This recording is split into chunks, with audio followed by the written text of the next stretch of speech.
Welcome to Car Shopping Mistakes. I'm your host, Deshone the Auto Advisor. If you are car shopping now, or you will be in the next 3 to 6 months, type me in the comments. Let us know where you're at so that we can make sure that you have the advice you need to make the best car deal you've ever made and not be spending more than 30 minutes in car dealerships. The name of the game with great deals is to not be spending time in dealerships. The more time you're spending in dealerships, the worse deal you're getting. The worst deal you're getting. Valencia, good to see you. Valencia World says she's shopping. If you're shopping now or you will be in the next 3 to 6 months, type me in the comments and let me know. Now, for those of you who are not shopping right now, you still may hang around for the next hour, learn something, because you're going to see a lot of people ask questions that you will ask or you would have when you go start shopping. So what typically happens if you hang out here enough, somebody's going to ask the same question that you would have asked, and you can get your answers that way. So welcome to Truth. Good to see you. Let me hop on over to Instagram and actually pop in over there. And I'll give you guys time to start typing your questions. No questions off limit. I try to do just rapid fire Q&A. So you have questions about leasing, about loans, about, getting the best deal, new cars, pre-owned cars. If you just want to tell me your situation, kind of what your goal is, we can go from there. And that's typically how we run it here. So let's see. I'll give you guys time to start typing. Once we get the first couple questions coming in, Dolan will start to bring them into the show. And we'll go from there. All right, I'm just sharing the show. Shout out to the sharers. And before we even start with the questions, I want to talk about the mistakes that I see people making. Let's really start out with the mistake of this leasing versus buying. I'm so happy that over the last 3 years, who was taught never lease a car? You were taught or you heard never lease a car. I could not be more happy that we have been helping people get their first lease for the last 3 and 4 years. The financial advice we've been listening to concerning leasing has cost us thousands of dollars. I was going to lease a car next week. As long as you get 5 offers, cool money. As long as you get at least 5 offers, you're good. See, people are out there paying. There's a couple ways that you can get a car. You can buy it new, you can buy it pre-owned, or you can lease it new. When you lease a car, you're leasing it brand new. So if you look at the financial parameters, you ask yourself, if I buy a new car, how much will it cost me? Now, I want you to use this rule. Every $5,000 is about how much per month. This is not for the new people. If you're new here, type the number 1. Let me know you're new. You've never been on the show. I don't expect you to have the answer to this question. But if you've heard this before, then every $5,000 is about how much on a car payment. You may have seen this in my video. You might have seen this on a show. This is a principle we teach. I want you to lock this into your head forever. Let's see if anybody knows. Or we got a bunch of new people. Michelle's new. I see you. Cool Money's new. DJ Furious. Okay, I see you. Sandra Bonds on Facebook. You're new. Okay, a lot of new people checking in. We're live on YouTube, Facebook, Instagram, and TikTok. So if none of you know, I want you to remember this. Every $5,000 is about $100 per month. Good to see you, Digby, on TikTok.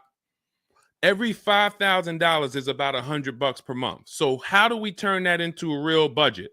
You look at a car, $30,000 divided by 5,000. You're going to see that's about 600.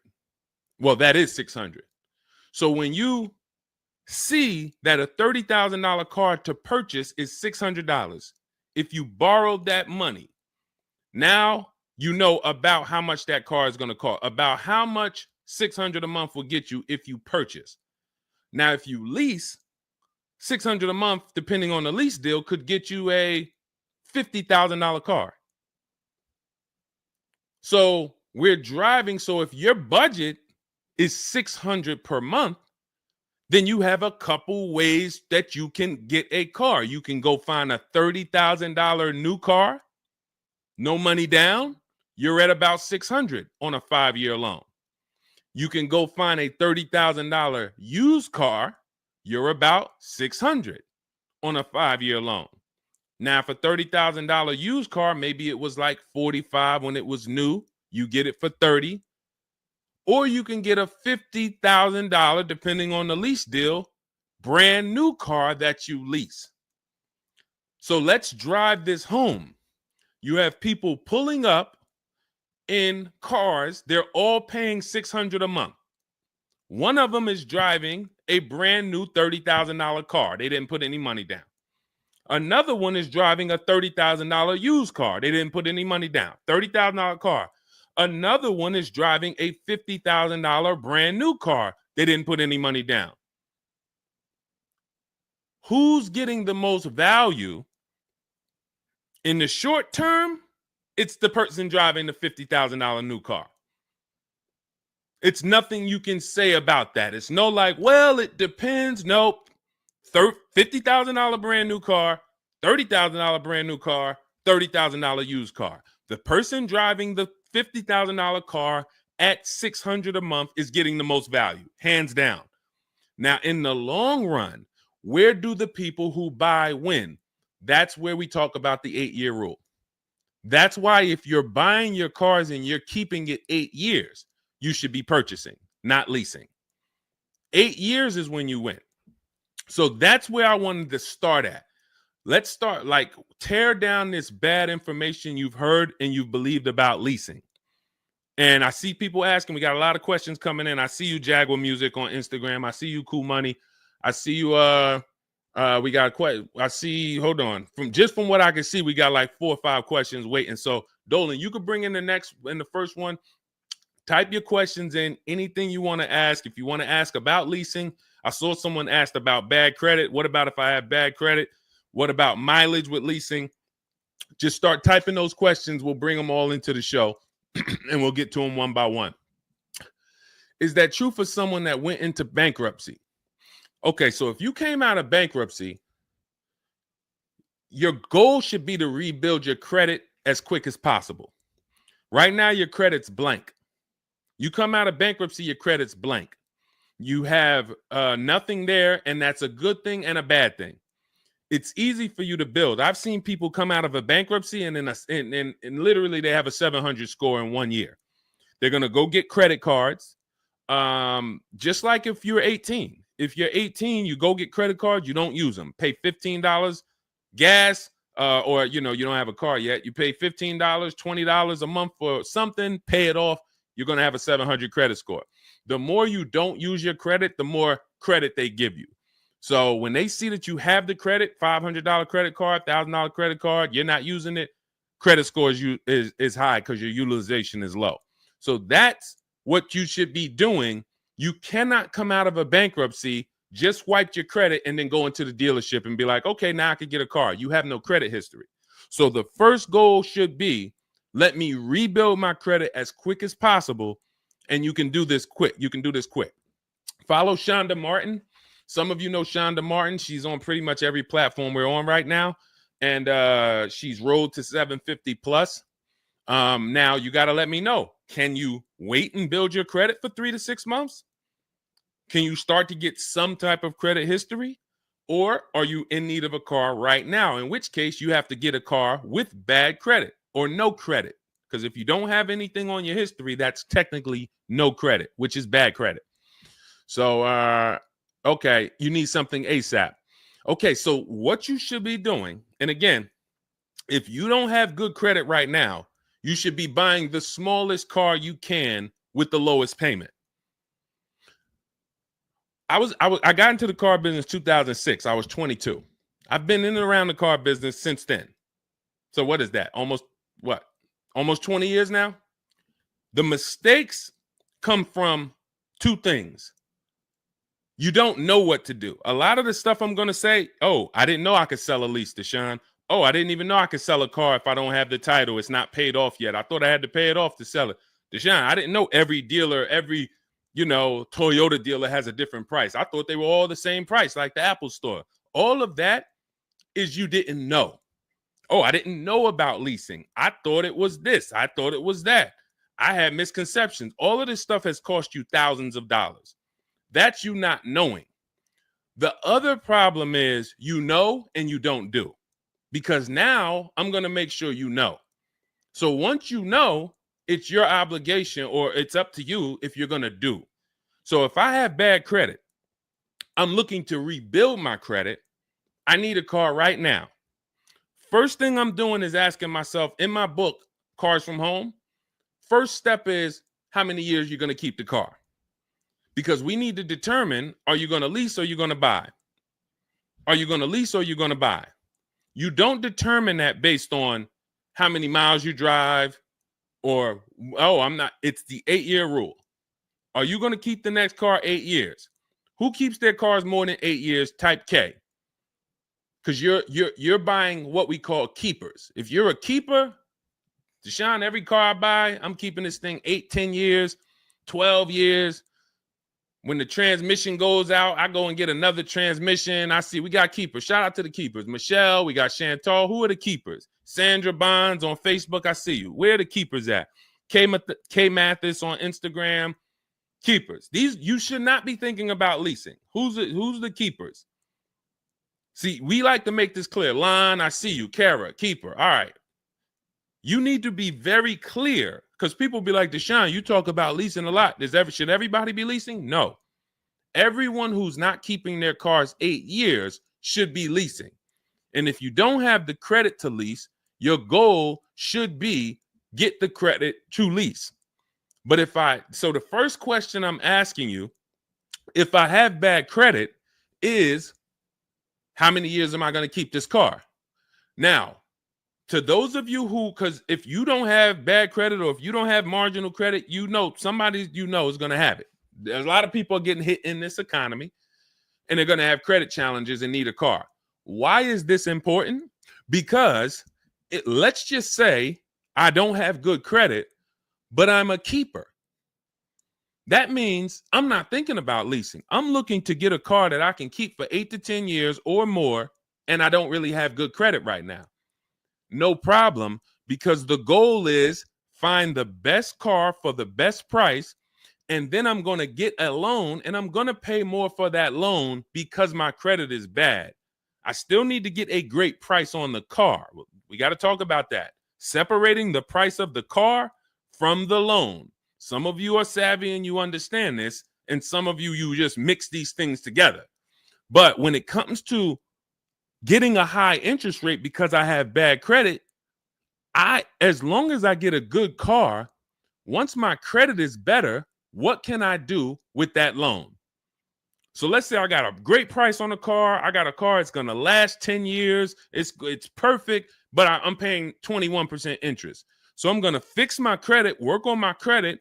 And then once my credit is good, I still want to keep this car. What can I do with this loan? Refinance. That's a simple fix.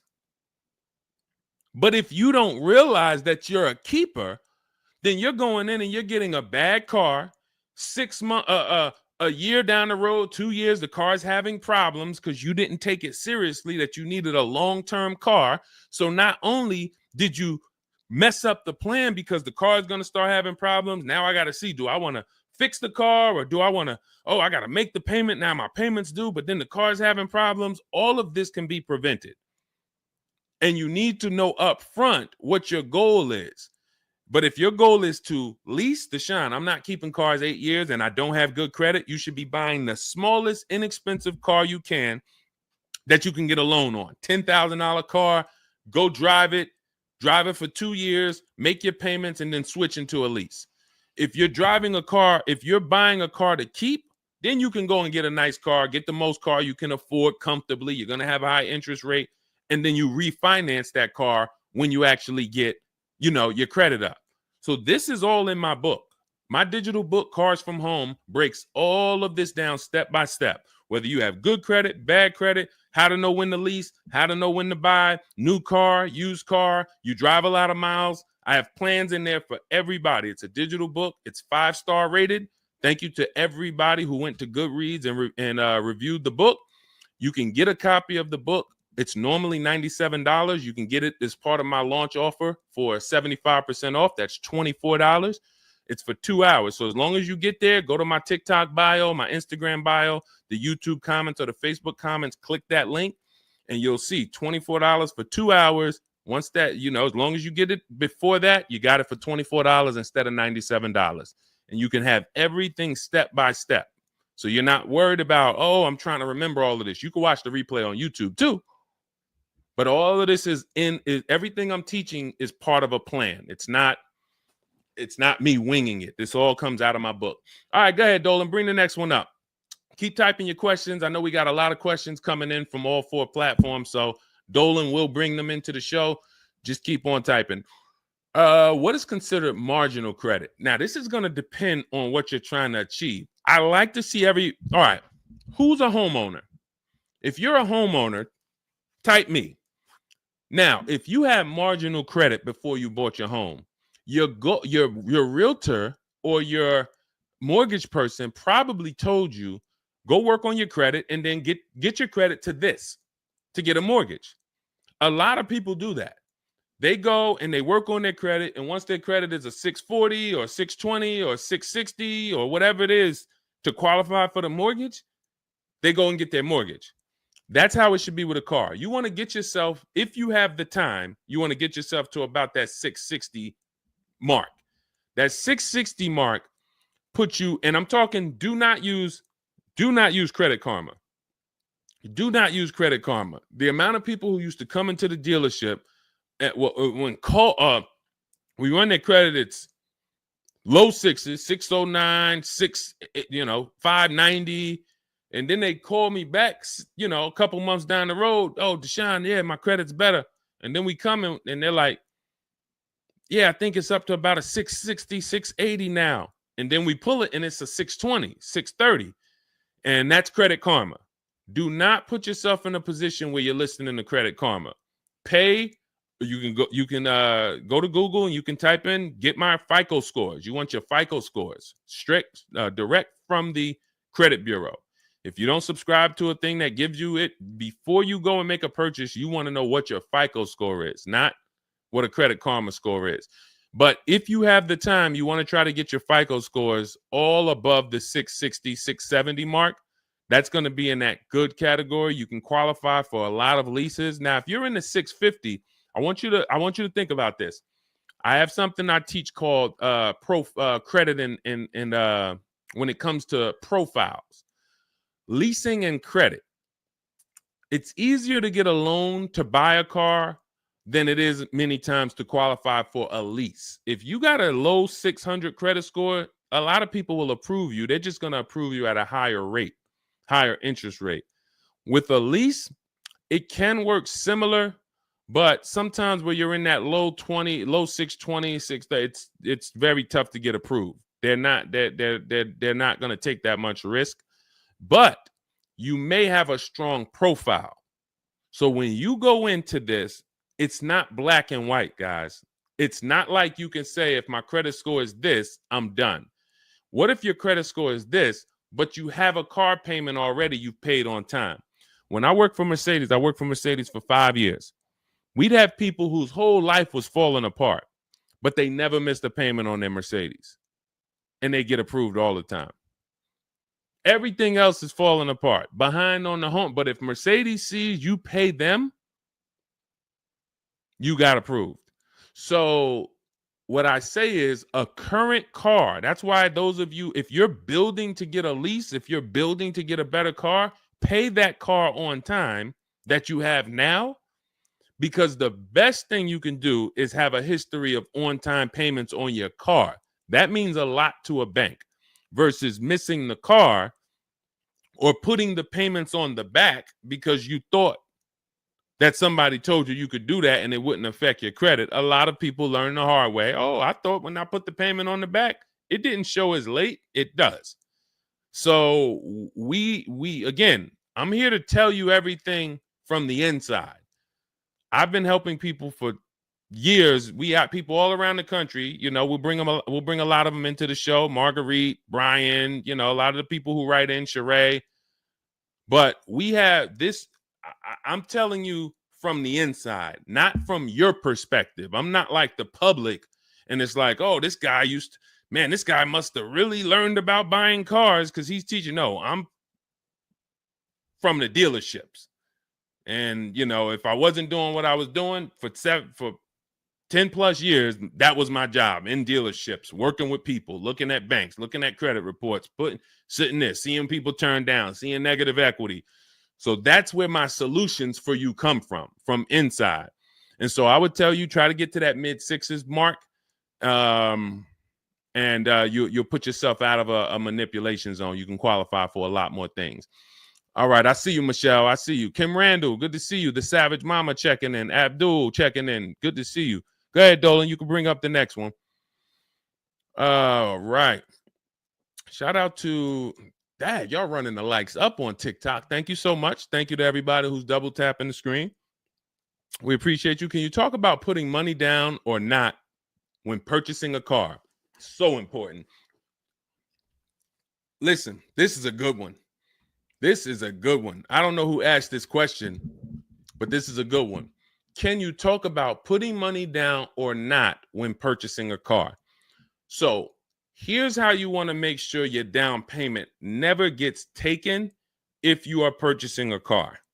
You must separate your monthly payments from the price of the car.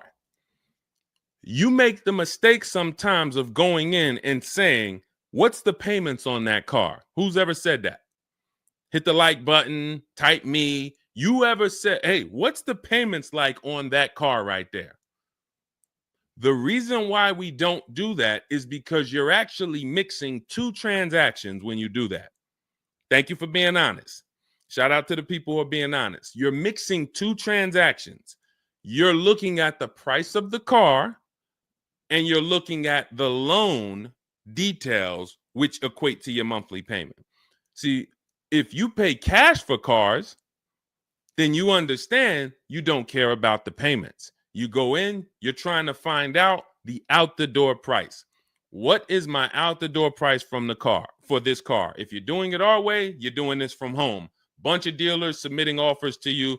They're out the door offers for this car to your email, bidding war. We'll talk more about that in a little bit.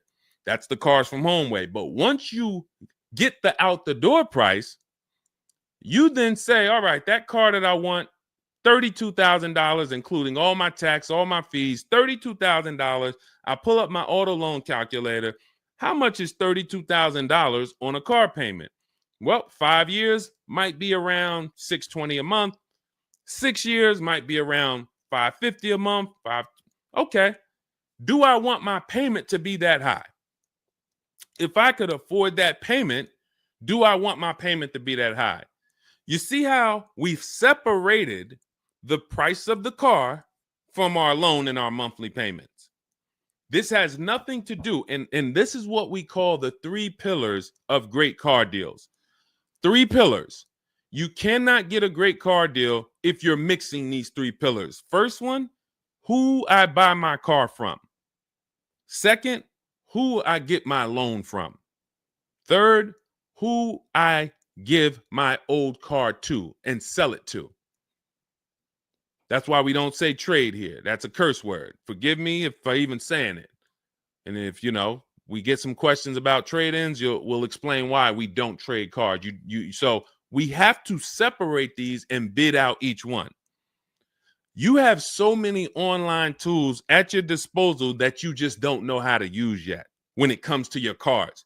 You know how to use Amazon to go buy a TV. You know how to get a subscription to YouTube. You got a ton of online tools you know how to use. Shazam, what's that song? Shazam it. But the online tools about car buying, you just don't know how to use them. That's where I come in. Our entire system is showing you websites that do this, tools that do that, And so we can make sure that we're getting the best deal. So the only way you're going to make sure you never lose your down payment is you have to separate the monthly payments from the price of the car. If you go in and say, hey, how much is that payment? The car salesman says, well, how much can you put down? Well, I don't really want to put any money down. Well, all right. If I had to, I guess I could put down like 3, 4 max though. But I'm trying to be at like $600 a month. You're working your loan out with them. That's a loan. And let me tell you how. Let me show you why you can know you shouldn't be mixing these transactions. There's big money in all of them. There's a ton of people who want to sell you a car. There's a ton of people who want to give you a loan. They don't sell cars. Let me say that one again.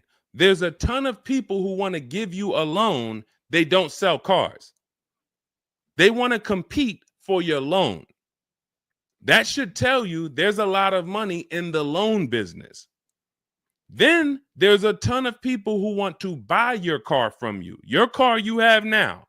You're the one you're like, well, I just normally go trade the car in.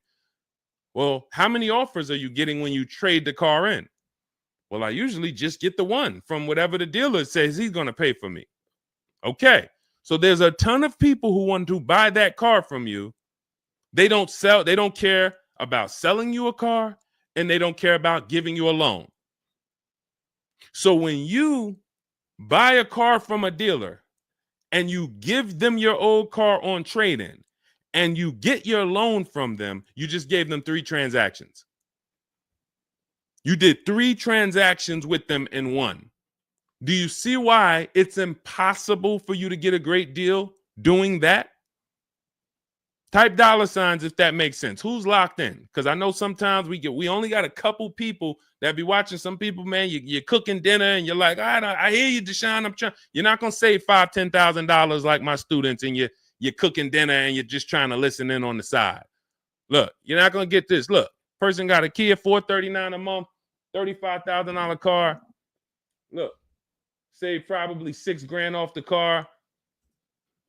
Melissa, $12,000 that she got from Carvana. Let me just read something from people who are locked in, so you can, maybe this will inspire you to get locked in. All right, this is Melissa. 4 days of leasing like a boss. That's our system we follow for getting our leases. Started with a Kia Telluride as first choice. Quotes for 36 months, 15,000 miles a year. Ranged from 642 to 653.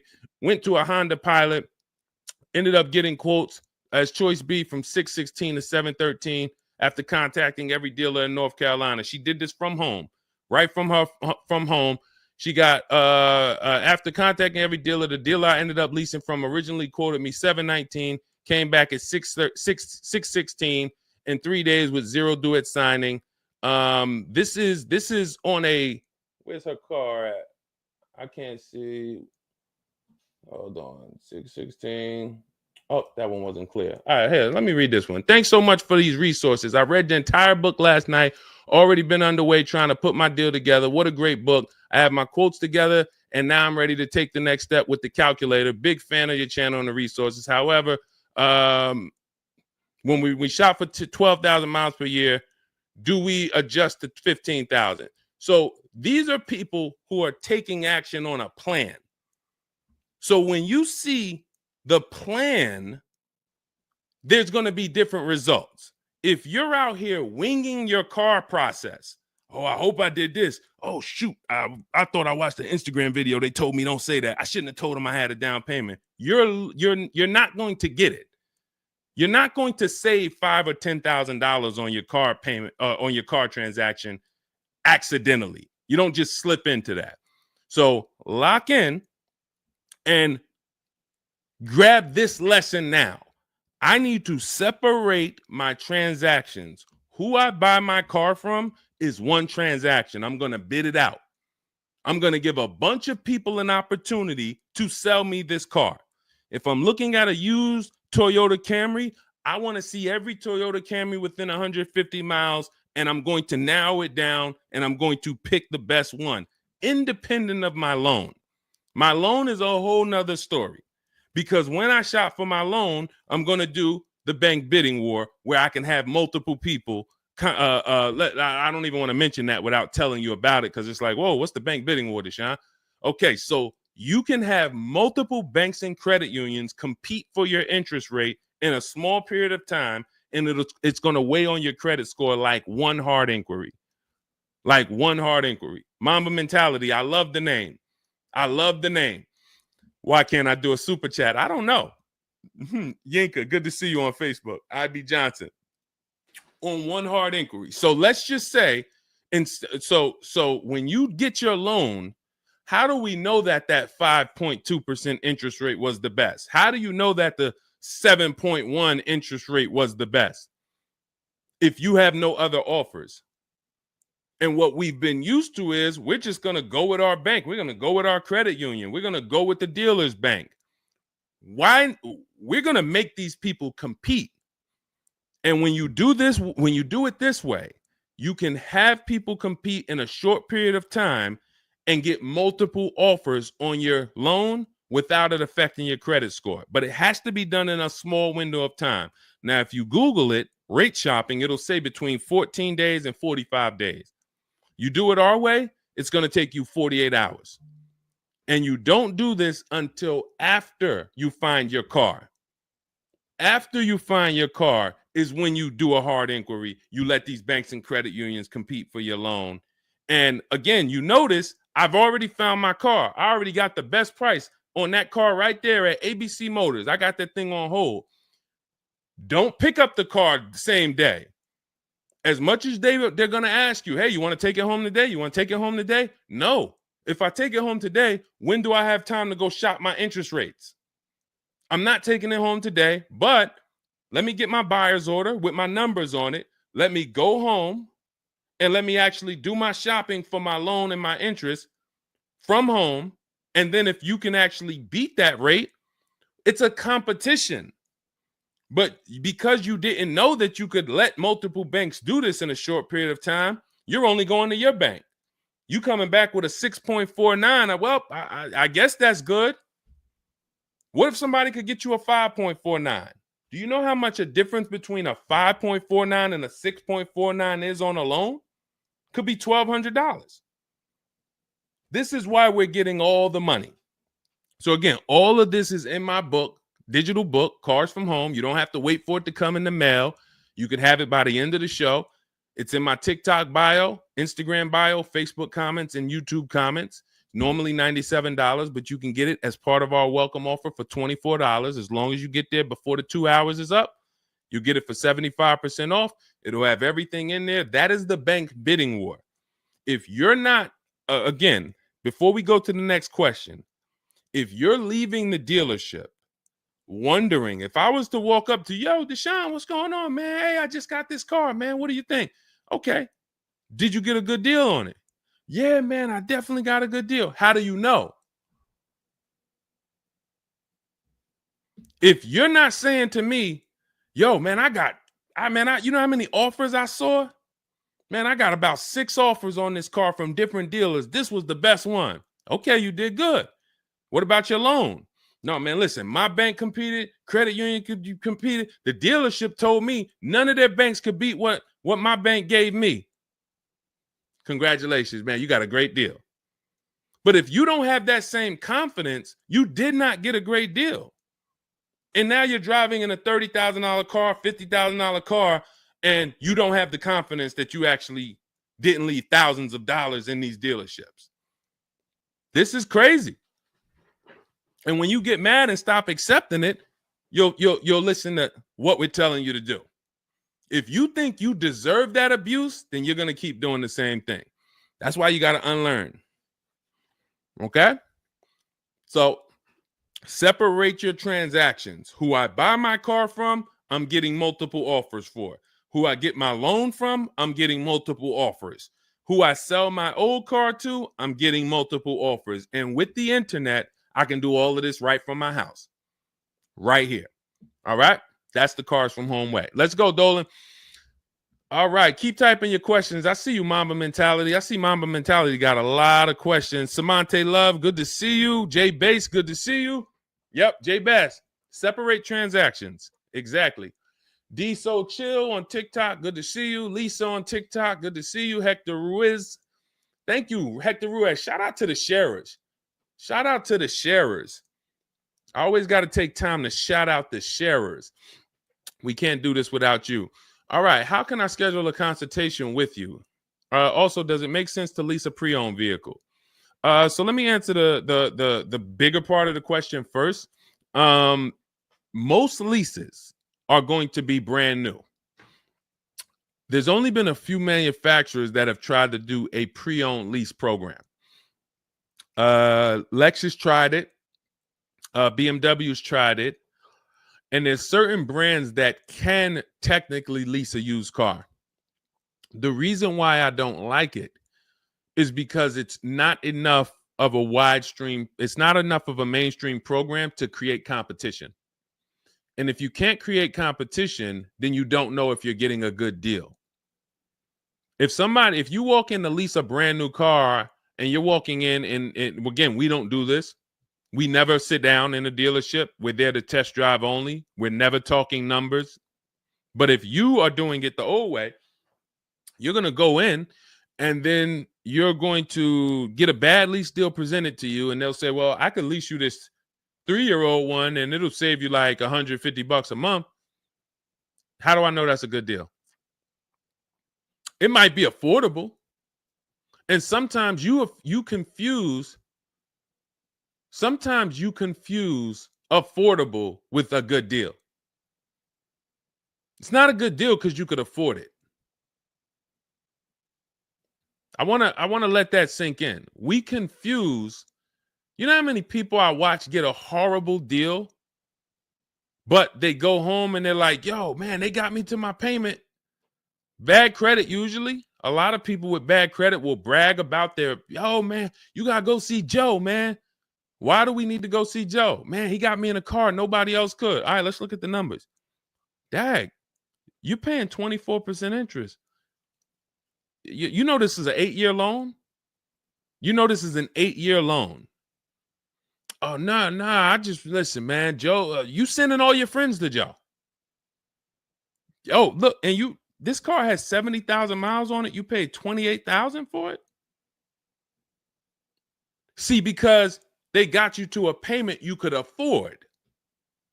So you thought, good deal.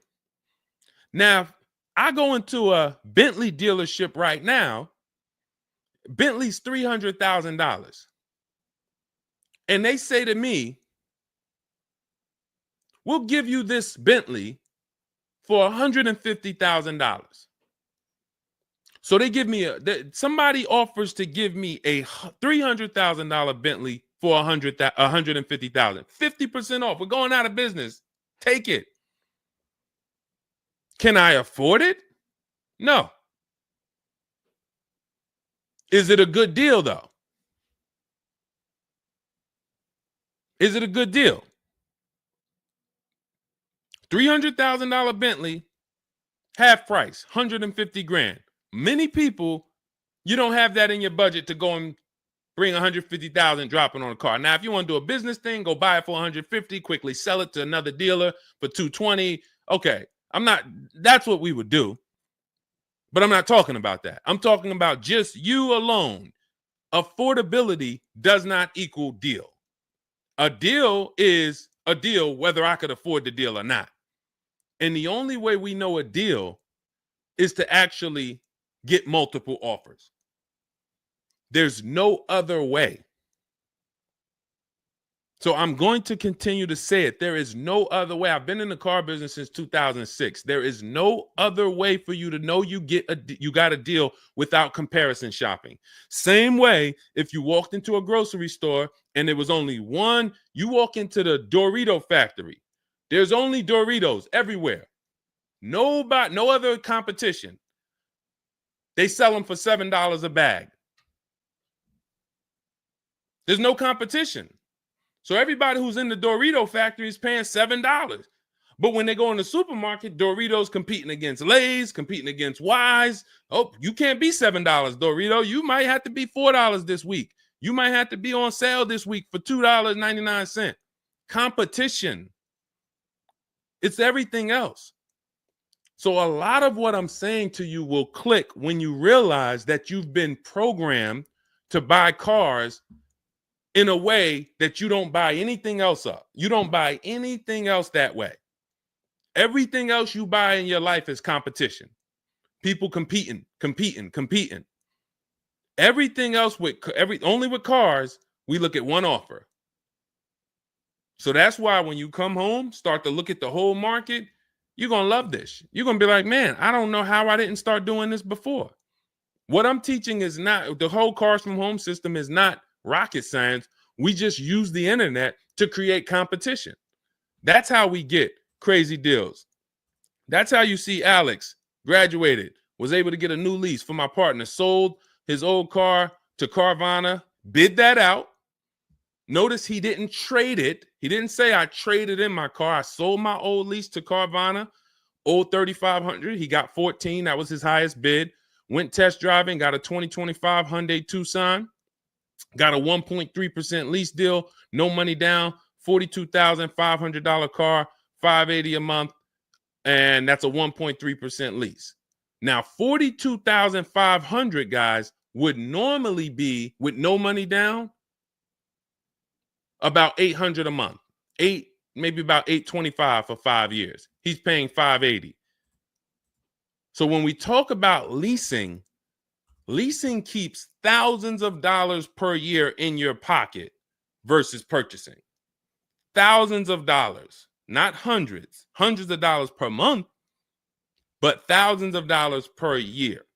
So so to answer your last question, I don't do consultations. We have 3 ways we help the public: through my book, through our Shop with Deshone program. A lot of these people that you're seeing me share, they've either got my book or they're in our Shop with Deshone program. Just Ralph, Jen,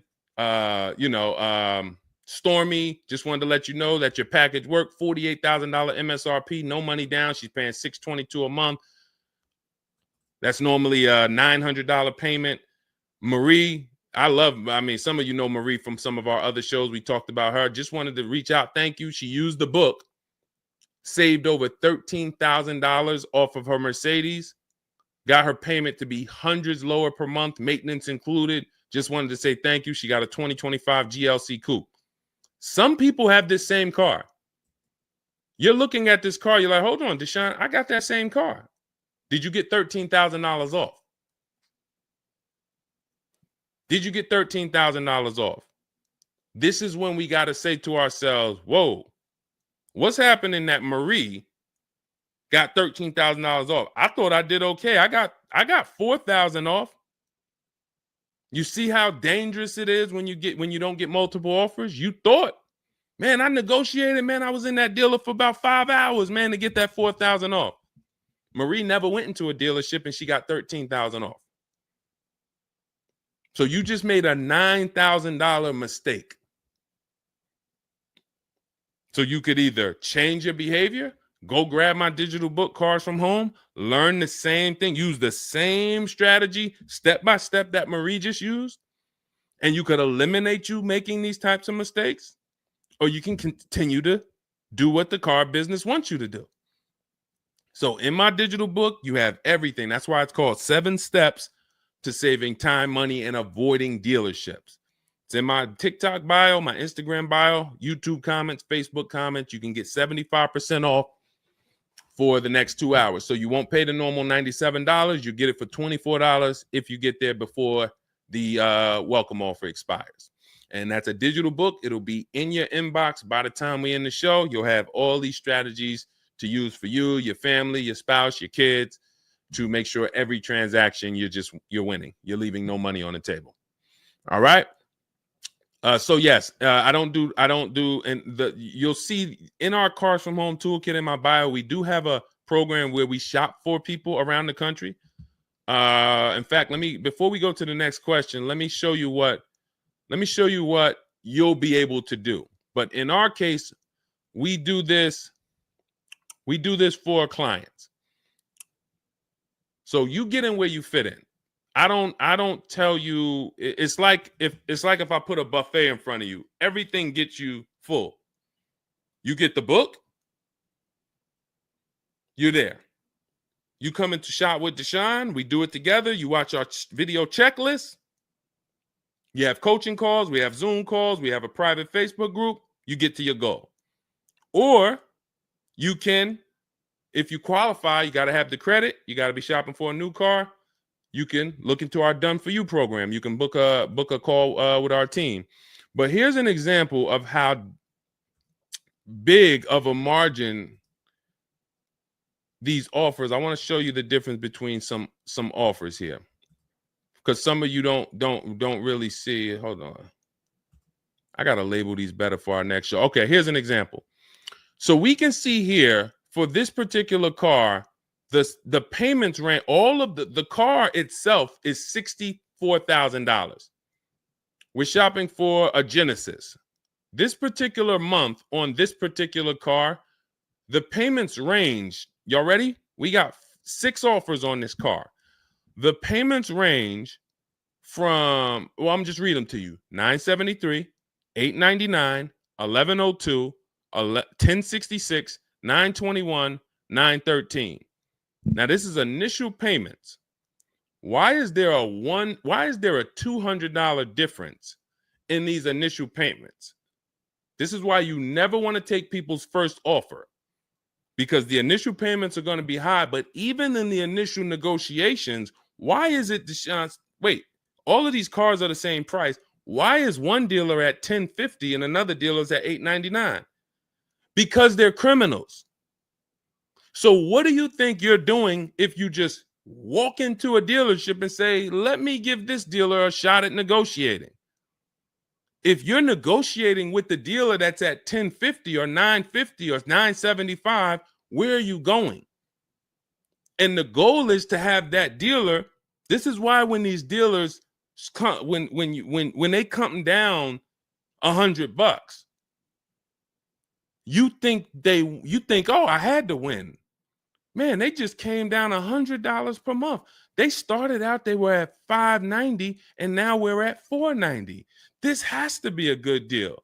Well, how do we know that they weren't supposed to start at $490 and end up at $390? If this is clicking for you, type a $, because this is clicking for some of you. Those of you who are locked in, this is why it has to be a mentality change. I'm pulling back the curtain so you can see that, Deshone, it's been feeling like when I go to buy a car, it's a mental game. I drive off and I'm kind of happy, but then I don't really have the peace. I don't really feel like I did good. I'm kind of hoping I did okay, right? That's you, right? So I'm telling you that your gut has not been lying to you. I see you, P. Honda Fundamental Salon. Good to see you. Got my book. Use it. Use it and win. So your gut is not lying to you. I'm just the one from the inside coming to tell you that you closing your eyes and hoping things go well is not working. It's not going well for you.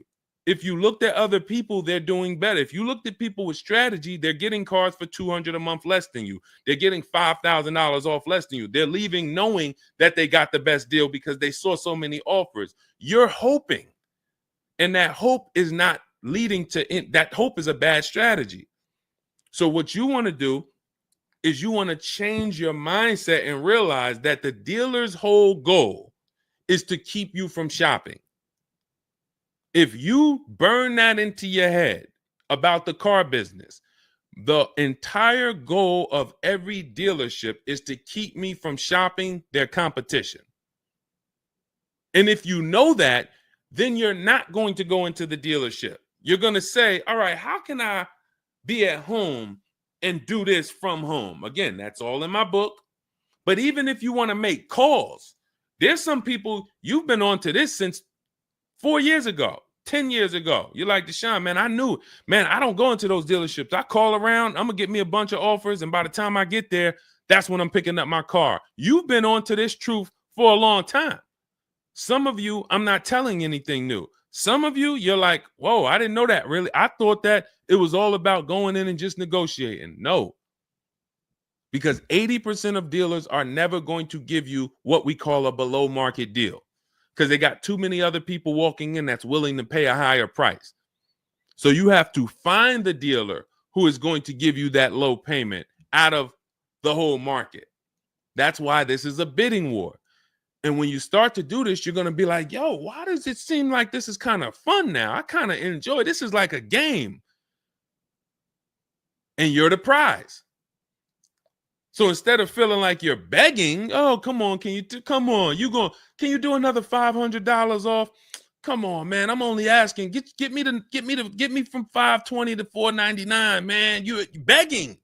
So instead of begging, you got people now competing for you. Whole different story. That's what we want. That's the transformation we want for you today. All right, let's go. Dolan, next question. All right, Fundamental Salon, I see you. I see you, Jay Bass. I see you, Randall Pine Straw. You got the number 3 gifted badge. Thank you. Y'all lighting up the lights on TikTok. Thank you so much, Monica 9300, BKS Aggie, Timothy Garces, Drew Saberton reposted the broadcast. Thank you so much. Shout out to everybody sharing this. What about military personnel? What's the question? Just rewrite that question because I don't know. What's the question? I know what about military personnel. I don't know. Are you asking about military rebates? I don't know. So just kind of give me a full question, and then I'll be able to give you a better answer. Hello, I'm planning on purchasing a 2025 Escalade. Any negotiation between the MSRP and the invoice? Of course. Now, if you walk into a dealer and you say something like that, what is the dealer going to say? So let me ask everybody who's watching. We're live on Facebook, TikTok, Instagram, and YouTube. If this person casually walked into the dealer and said, hey, is there any negotiation between the MSRP and the invoice? What do we think a smart dealer is going to say? Not an honest dealer, a smart one. Thank you, Sassy. No. No. And you know what's crazy? They're going to say it in a way that makes you believe it. So if I put my car salesman hat on and I switched it to kind of for myself, this is what it would sound like. Or is there any negotiation between MSRP and invoice? Not really. On these cars, I mean, we don't even have a lot of them. A lot of people are trying to get them now because the tariffs are about to hit. And even though this is an American-made car, some of these parts, they're produced in Mexico. So there's not, we really like to, a lot of dealers are selling them over MSRP. In 10 seconds, I just took you to, whoa, but can I get MSRP though? See, that's why I'm never training you to go in and negotiate with people that negotiate every day, 3 times a day for the last 10 years. You're just not going to be a match. You might negotiate office furniture. Yo, Deshone, I do office furniture. A car salesman couldn't come in and negotiate with you on office furniture. But you can't go into a car sale and negotiate with car salesmen because, again, the psychology, we just know every question to ask, everything to say. It's a mind. And so some people use it for good and some people use it for evil.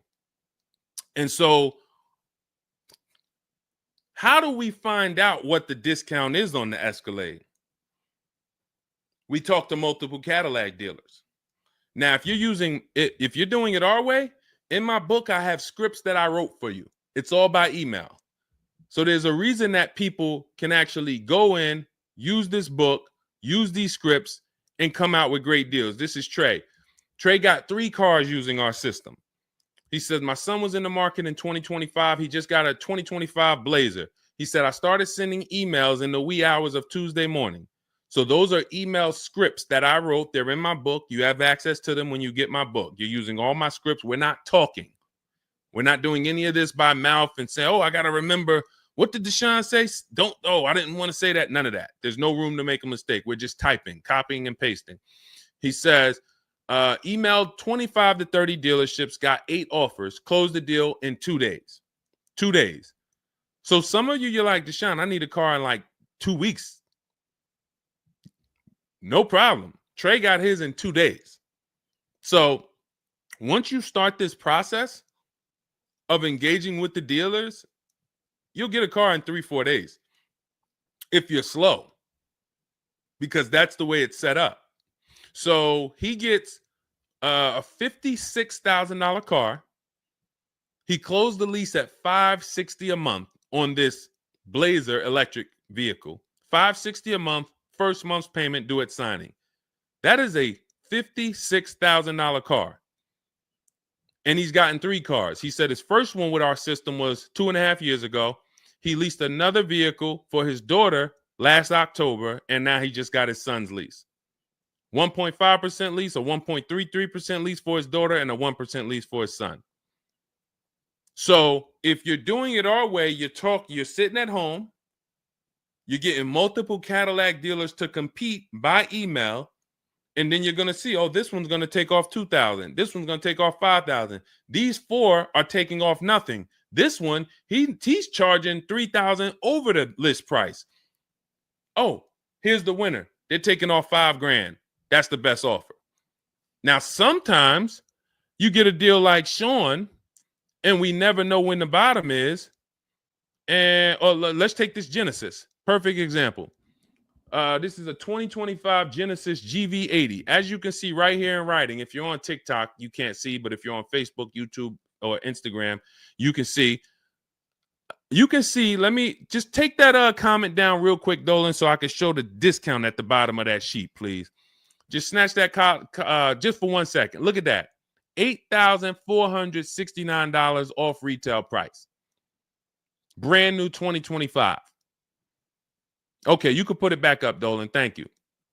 So when you look at that, this is the lowest offer of multiple offers. Maybe $8,500 is the best discount on this particular vehicle. But when we go to Sean, let's go to Sean. F-150 Lightning, XLT, $73,000 vehicle. What's his discount? $21,000. Look at the dealer discount and look at the rebates. And every dealer is not going to tell you the rebates. Some dealers will not be honest with you about the rebates. They'll hold some of them or they'll hold all of them. When he got all his offers, he saved $21,000 off the price of the car.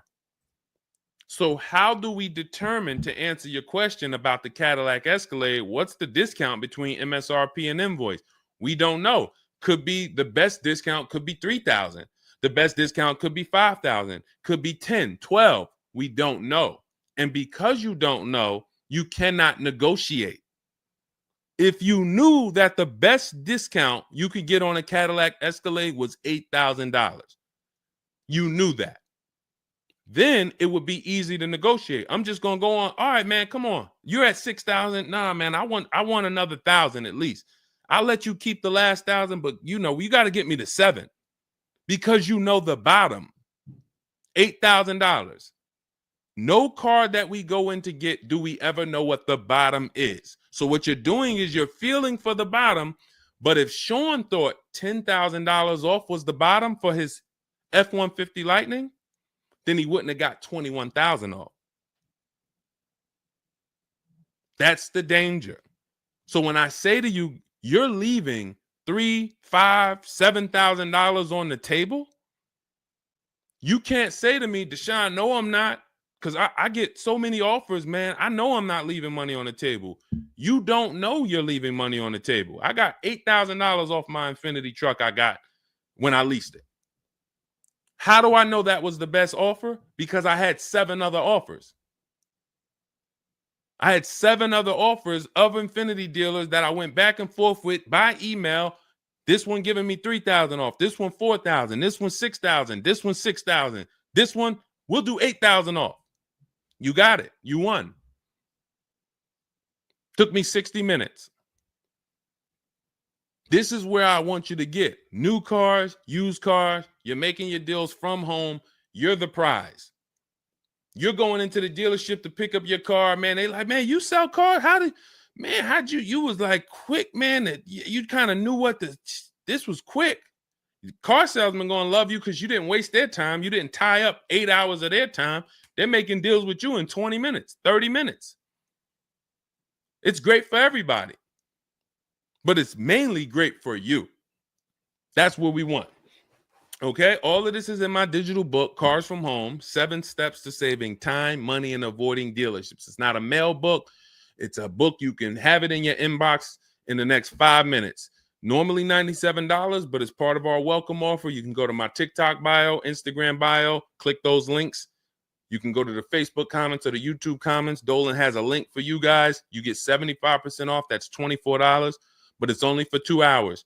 Now, if you visited earlier, some of you, I did a show, my last show, you might have visited the link and you missed the countdown. You'll see it's gone. So you want to make sure when you actually go there, even if you come back in a couple minutes, don't let that timer hit 0. Book's still worth $97. You saw Marie, she saved $13,000. So I think if Marie, if she was on the show, she would say, look, even if you missed the $24, get that book. Save me $13,000 off my price. All right. Corey Duncan, I'm just catching your comment on TikTok. Look, it works, y'all. I promise. Leased a car back in April after using his book. Got the best deal. You see what I'm saying? Like, and this is all over. It's too many people for me to pay. When I tell y'all, like, it's too many people. I pride myself on not can Deshone get great deals. Obviously, you guys know if I could sit on here and answer your questions for an hour and a half, clearly I've been in the car business since 2006. Clearly, Deshone can get great deals. But can other people? That's why I'm showing you other people. That's why I'm showing you Benita. That's why I'm showing you Kimberly got 20 grand off her Maserati when she got it. Zafrina got 2 cars. She got a car last year, got her Jeep Grand Cherokee, $66,000 car. She got it for $579 a month. And then she just got another car that she posted 2026. Not even a 2025. 2026s. It ain't even out yet. She got a Kia or just came out recently. Kia EV6, $76,000 vehicle. She got it for $742 a month. She leased it. Now let me just do some math for you real quick on how crazy a deal that is that Zafrina got on her second car. The first one's crazy too. They're both crazy. But let me just, here's how we judge a lease. We judge a lease by how much we're paying and how much car we get to drive for that payment. So the reason I created the 1.5% rule is for you to know you're paying too much money for a car you're giving back. The 1.5% rule tells us if we divide the monthly payment into the MSRP with no money down, it creates a percentage. And if that percentage is over 1.5 for 12,000 miles per year, we're paying too much. It's no value there. It's a bad value lease. Let's look at Zafrina's deal that she just got. She's paying $742 a month, and she got a $76,000 car. So let's say, go into our calculator, $742 a month, 36 months. That equals $26,700. That includes taxes, everything. That is how much she's giving them for 3 years to drive this car. $26,700. It's a $76,000 car. You don't have to be a mathematician to know that if you walked into a showroom and you saw a $76,000 car, once taxes and fees and everything were on top, it's over 80 grand. And you could drive that car for 3 years for $26,000 and you give it back to them, we can imagine how much value that is. So that's how we judge a lease. And the more I pay, the more I have to look at, okay, is this a good lease deal? Is it a great lease deal? Is it a steal? Zafrina got a steal. Anything 1% or lower, it's a steal. From 1% to 1.5%, that's a good deal. Well, let's say from 1% to 1.25, great deal, great value. And then from 1.25 to 1.5, good lease deal. So it's good, great, and a steal. Any of those is good. It depends on the vehicle, and it depends on how well you get offers, because different vehicles have different lease programs. But once we get, you don't walk into a dealership and say, hey, get me the 1.25 or get me the one. You don't do that. You got to see what the best offer gets you. But this is where you want to be at. Empowered shopping. Okay. Thanks, Randall. I'm working on my lease deal now from the book. Way to go. Way to go. All right, Dolan, go ahead. Pull up the next one. I'm going to take a sip of water. I see we still got a lot of questions to get to. Let's go.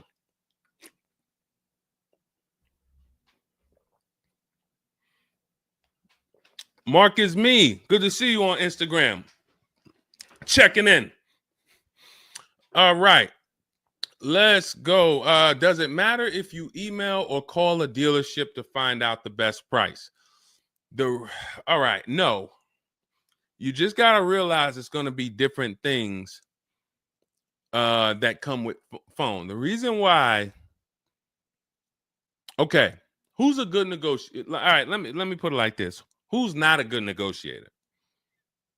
Let's be honest. Who's not a good negotiator? Type me. You're just not. It's not your thing. You don't really like confrontation. Not a good negotiator. Let's go. Who's going to be honest? Oh, we got a bunch of good negotiators on here today. Bunch of good negotiators. Where we at? Hershey. What's going on?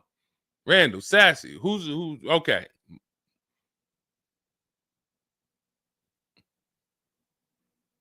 Okay. Couple people that want to be honest. Everyone else is a great negotiator. You need that to get on the phone. In order to get on the phone, you need to be a good negotiator. You need to be quick with your words. You need to be, and that's what's going to happen when you're calling to get deals. Now, if you're calling to get deals, you just need to be able to know exactly what information to give and what information not to give. So let's just say you call in and you're trying to get an offer, and somebody says, "Hey, wait, I need your credit." Okay, are you gonna say, "Well, no, actually, the people who I've been working with, they haven't been asking for credit. Just assume tier 1," or are you gonna, fumble through that? And if you so this is what you're going to get. That's why I say if you're calling, you could try asking for sales managers. But the reason why email far exceeds getting the offers by phone. Now, look, getting the offers by phone is way better than walking in. But if you get the offers by phone, you still have to you have to try to lock down who the good dealer is, because you're not going to really have anything in writing. And that could be a problem. That could be a problem, because whenever you're going in and you're thinking this, that's why everything we do is from home. Your credit app is done from home. If I'm talking to somebody on the phone and I feel like I done talked to maybe 8 dealers, I got 5 offers, and one guy, Matt over at, that dealership it feel like he's being honest. He's giving me the offer. He told me this is what your payment's going to be. It includes taxes. It includes everything. Or this is what I'll sell you the car for out the door. Okay, I'm doing the credit app online because I want all of that firmed up before I get there. I have a video we're going to put out soon about a dealer who we just experienced this shopping for a client, where the dealer put something in writing. And then when we did the credit app, or the client did the credit app, changed the offer. So when they changed the offer, that means they didn't want to do that offer to begin with. Oh, no, they didn't change the offer. They said the car was sold.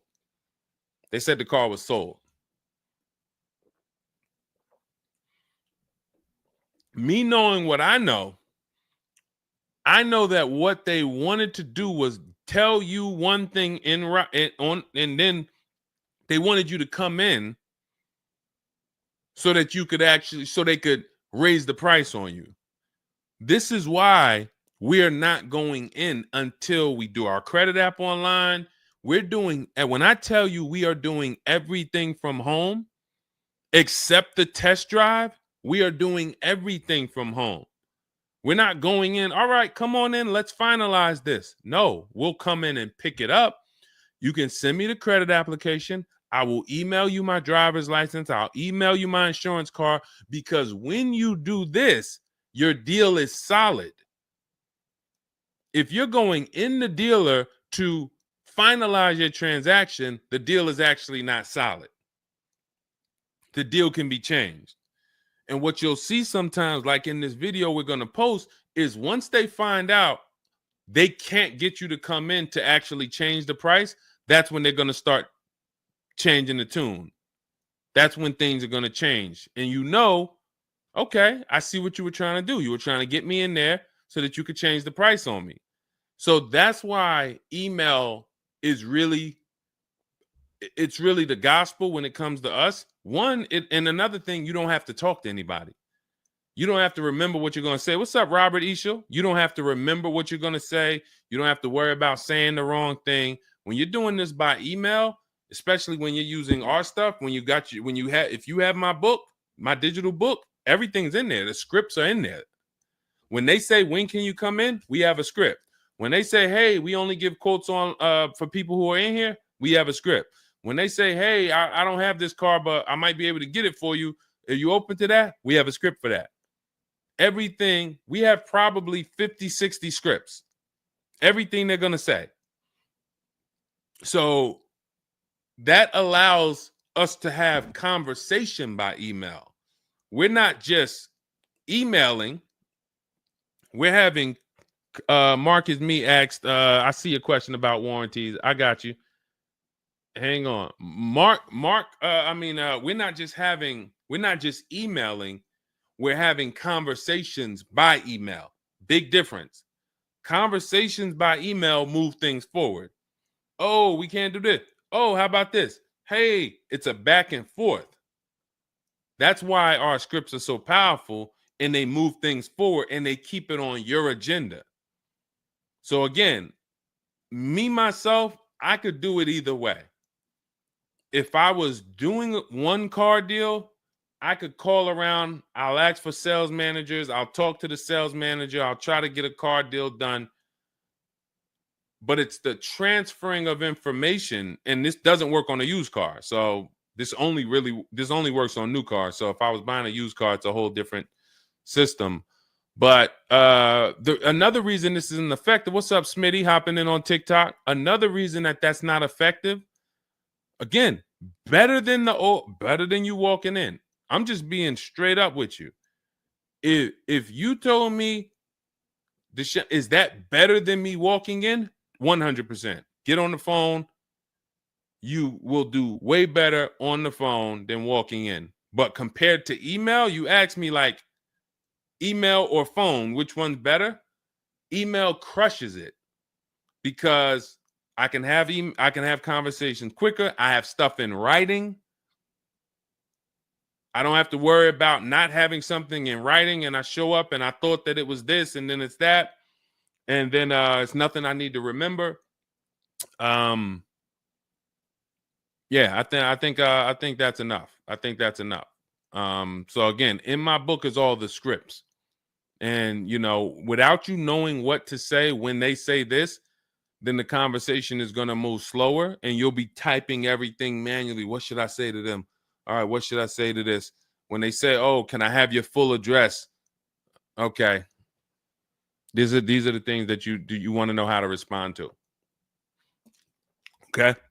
All of that is in my book. But again, either way is better than walking into the dealerships. Walking into the dealerships is where you're going to lose. All right, go ahead. Next question. Kevin Carroll, Jamie Rodriguez. Good to see you. How do we apply for a soft credit pre-approval? You have to find a bank or a credit union that does it.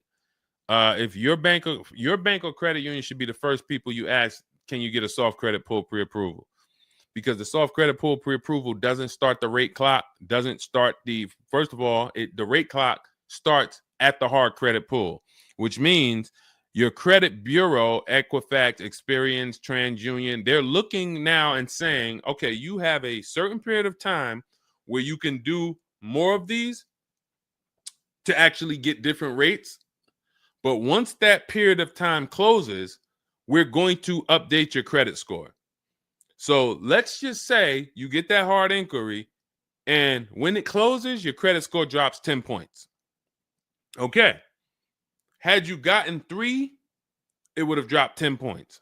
In that window, same 10 points. But if you let the window close, then you go and get another hard pull. When the next window closes, it's another 10 points.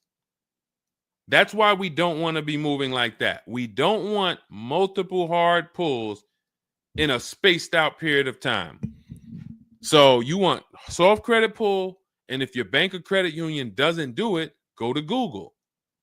Go to Google, type in soft credit pull pre-approvals. Find a bank that does it, because all you want to do is put your budget together. This might not be who you get a loan from. It's just for you to put your budget together. And if you've ever bought a house or you got a mortgage, you'll see, all right, you might pre-approve me for, 4.25 interest rate. And then once I go to get my loan or my mortgage, it might go to 4.3. It might go to 4.6. It doesn't matter. This is just to budget. You need something so that you can know how much you can spend. That's the purpose of the pre-approval. So it's no reason for you to ever give a hard credit pull. You are much better off just using the rule of every 5,000 is about $100 per month. Burn that into your head. Every 5,000 is about $100 per month. So that means when I'm looking at this $30,000 car, that's $600 a month for 5 years. What if I want it to be $500 a month? Then I need to, instead of taking out a loan for $30,000, I need to take out a loan for $25,000, which means I got to put $5,000 down. But if I'm taking out a loan for $30,000, it's going to be about $600 per month on a 5-year loan. You could go to 6 and it'll drop it a little. For 6, it'll drop it another, But if you don't have that rule of 5,000 in your head, you're too off in your budgeting. You need to have some type of anchor to what this car should cost me. If I'm looking at a $50,000 brand new car, I don't want to be able to, give me the $600 a month on that. Wait, Deshone already told me every 5,000 is $100 per month. How am I looking at a $50,000 car and saying get me the 600 on that? Just divide 50,000 by 500. You're gonna see, oh, that's 1,000. This thing costs 1,000 a month on a 5-year loan. Yes. No money down. Yes. This keeps you from getting in trouble. This keeps you from leaving out the dealership with a 9-year loan. You're at your payment, but your loan is for daggone. It's like if you might not know, there's 50-year mortgages. Who would take a 50-year mortgage? Anybody? Anybody volunteering for a 50-year mortgage? Any takers? I didn't think so. No. Why? If you went into a house, $500,000 house, and they said your payment is this for 30 years, but if you take a 50-year mortgage, it drops to this. Nobody on here would be like, okay, yeah, give me the 50-year mortgage. They're available because we've learned that 30 years is the longest you would take a mortgage. And that needs to be 72 months with cars. That's why I tell you 72 months should be the longest you ever consider for a car loan. And if you go in with these parameters, nobody can take advantage of you. All right. All right, let's go. We'll wrap in a car. We're almost done. I say let's go. I see we got maybe one or two more questions. We'll see. For lease, I can only go through the dealership finance department. We'll bring that one in next. I see you. I see you on TikTok. Anita, I see you. What's going on? Warranty extensions worth it? Oh, you mean extended warranties? Okay. Are extended warranties worth it? Depends on the car. If you with warranties, you're asking yourself, what's the odds that things are going to break on this car? And then how expensive are they to fix? And this is why when we get cars, we do something in step 4 of my book. There's a 5-minute process we do. It's a Google check where we check reliability. Every car you look at, you should be typing into Google 2025 this reliability. If you're buying a used car, you should be typing in 2023 Kia K5 reliability. And then you skim those articles. Thank you, Renee Cunningham. You skim those articles, and then you see, what are the third parties saying about this car? Are they saying the reliability is less than normal or less than average? There's tons of people who were in love with a car, and then they do this 5-minute exercise and they see owners are reporting electrical issues with the car, software problems with the car. Owners are complaining about the infotainment system in the car. So this is this is what we call bad DNA. This is not something that when we buy used cars, you'll see in my book and you'll hear me talk about on the show. We screen down used cars with title history, service records, accident history. That's how we make sure it's a quality used car. Title, service records, accident history. But you could put all those things together, and if you got a car with bad DNA, it has electrical problems, none of that will fix it. So, Deshone, I did that whole search you told me, man. I did everything. I narrowed it down. I got a good car. I got the best price. But, man, the car is giving me problems. You skipped step 4. You didn't do that Google search I told you to do, right? No, I didn't, man. I didn't do it, man. I skipped that. That right there, now you got a great deal on a bad car. So the things I'm telling you to do take 5 minutes. Nothing that I have talked about on this stream takes 2 hours or 1 hour or 45 minutes. Shoot, I have my car in 60 minutes. I do the whole process in 60 minutes. So not one thing I have told you takes more than 15 to 20 minutes at a time. So this is a 5-minute exercise concerning this question somebody asks, are extended warranties worth it? So extended warranties cannot fix a car with bad DNA. You want to skip that. So once you find out, okay, I got a car. For example, there's certain Nissans, when you pull them up, you do you're going to type in the year, the make, the model, longevity. Going back to the keepers. Everybody who answered earlier, they're a keeper. You buy your cars, you keep them more than 8 years, type K for keeper. You don't lease. I don't want you thinking about leasing. But if you're keeping, you need to think about warranties. Just like people who lease don't need to think about warranties for the most part, unless they're a high mileage driver, they're getting a high mileage lease, they're not thinking about warranties. So if you're a keeper, you're thinking about warranty, which means you need to look at longevity. There are certain cars you're going to type in, do this exercise, type in the year, make, model, and the word longevity to Google, and you're going to see this car, owners report transmission problems between 90 and 110,000 miles. There's nothing you can do to change that car's DNA. Nothing. So yes, you can get one with good service records, good accident history, good title history. Nothing you can do to change the fact that that car has transmission problems from 90 to 110,000 miles. So once you do that exercise, that quick 5-minute check, then we can look at what's the cost of repairs on this car? Is it a Mercedes where when something breaks, it's $2,000? If it's a Mercedes and something breaks, and you can keep typing your questions. If you have a question on TikTok, nothing's off limits. So we got time for a few more questions, but you got to type them in for us to bring them into the show. So are we, once you know what cars, like give you an example, you got a Honda, you got certain cars, they're very inexpensive. Something breaks on the car, the parts are cheap, inexpensive. These are the cars where you don't need extended warranties as much as you need a car when you look at a car that has high cost of repairs. So what should you be typing in for the car you want? Cost of repairs. If you're looking at a Volvo XC90, Volvo XC90 repair cost. Where does it fall? You're probably going to land on an article that shows you the rankings of cars repair costs.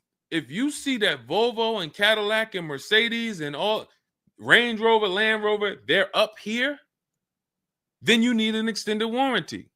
Because when one thing breaks, if you got a $3,500 warranty, it might pay for the whole warranty. One thing.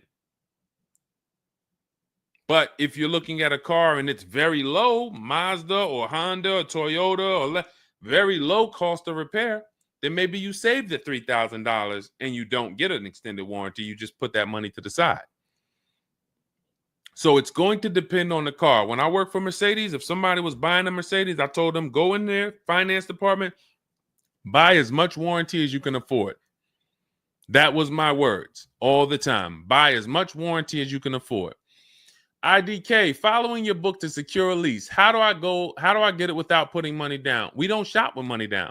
So you haven't gotten to that section yet. I'm glad you have the book, IDK, but there's no scenario when you're using our templates and scripts where we shop for with money down.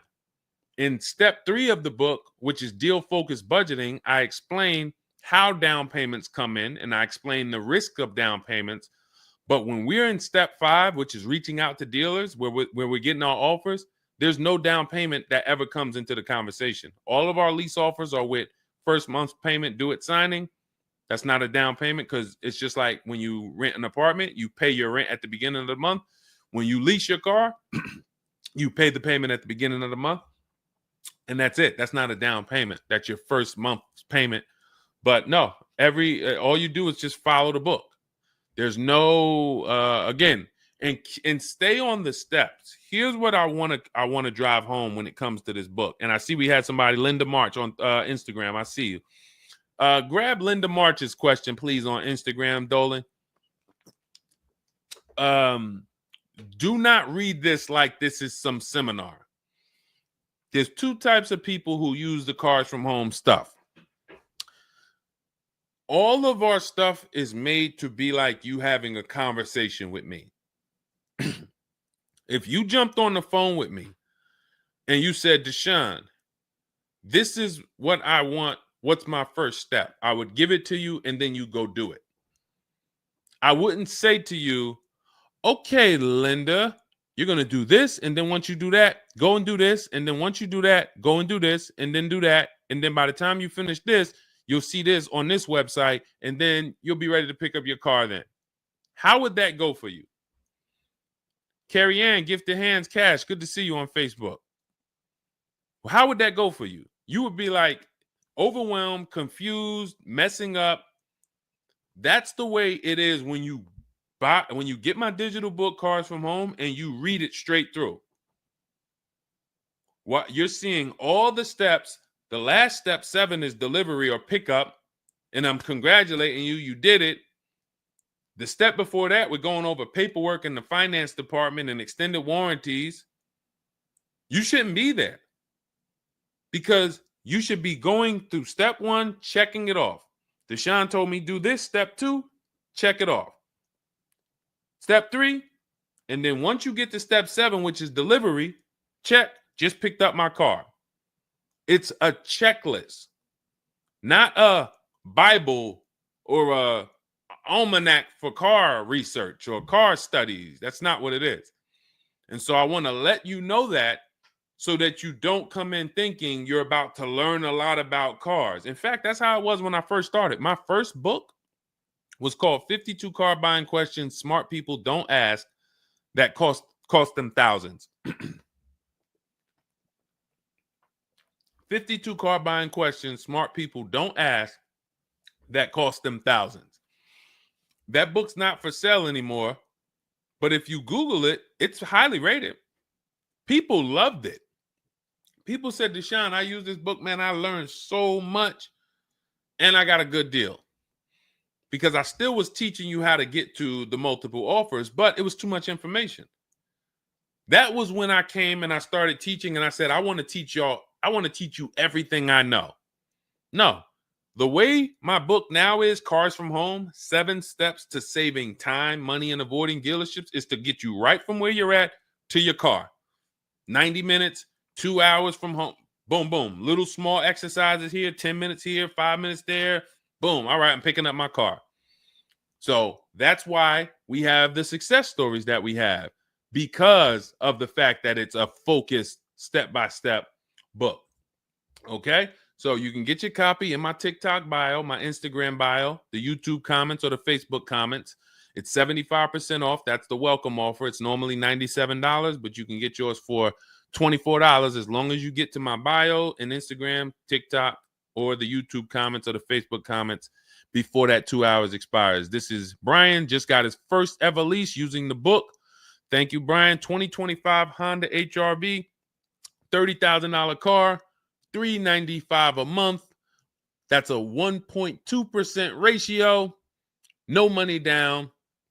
Initial quotes from that dealer was $434, and he used the counter offer calculator and got it down to $395. So that's his best offer, not to be confused with his only offer. That's his best offer that went from $434 down to whatever he ended up paying to get it to 1.2%. So that is how you want to do it. Step by step, go grab your book. Make sure when you get your book, screenshot the thank you page, because my support team's email is on there. Sometimes you're typing fast, you misspell your email, but as soon as you actually pay the $24 and get your book, you'll see the book is on the thank you page. So you can click that link, open it, save it. Make sure you save that link, because every time I update the book, that link is your master link, and I also email you a copy. Okay, and then you'll have everything we teach step by step to get as many cars as you want. You'll see, you'll be like Sheree, you'll be like Zafrina, 2 and 3 and 4 cars. Rosalie, 4 cars. Ken, we talked about. Trey, we talked about earlier, 3 cars. These people have been with us since 2021 and 2022. So if you're new here, you got people that's already 3, 4 cars up on you using what we use, and catch up. All right, go ahead, Dolan. I saw we got a couple more from Carrie Ann. We got Linda March. Following your book to secure a lease, how do I get it? Oh, that's what we just answered. We already answered that one from IDK. I saw you grabbed it, but I answered it before you grabbed it. Carrie Ann Gifted Hands. Evening. Okay. Can a dealership... I'm sorry. I'm having trouble reading. I'm going to have tea on these broadcasts, because can a dealership take your newly purchased vehicle to a private mechanic without telling you? Actual dealership, because he refused to pay the money to get it fixed. Can a dealership take your newly purchased car? So if they're taking it to a private mechanic, then it most likely does not have a manufacturer warranty, because if it had a manufacturer warranty, for example, Kia has a 10-year manufacturer warranty, bumper to bumper warranty. I think it's 10-year bumper to bumper. But when the manufacturer puts a warranty on a car, dealerships don't really want to take it anywhere, because the manufacturer is covering the cost. They're covering the cost of the parts. They're paying the dealership for the labor. So it sounds to me like you got a pre-owned car and it was newly purchased to you, but it doesn't have a warranty. So they may have offered you some form of warranty. Maybe they put something in writing, and whenever you buy a car, you should have something in writing on the buyer's order. This is why we have a whole step in my book for paperwork and protection. That's step 6, because you need to have certain things in writing before you actually take delivery or pick up. But it sounds like they probably had an in-house warranty, like, hey, if you come back, you got 30 days or 3,000 miles, or you got 90 days, and if anything goes wrong, just come on, bring it back. And now you brought it back because you had an issue, and they're looking and saying, well, our guys can't fix the issue, or we don't want to pay our guys to fix it. We're going to pay, this guy over here, and he's going to fix it. He can do that because there's nothing in writing that says he can't do that. And she said, correct. Ask me how I know. I swear, the reason why I invite you into my world, guys, is because everything that you think is complex is totally normal for us. That's a crazy situation for you. I can tell you exactly what's going on because I've seen this situation for the last 20 years.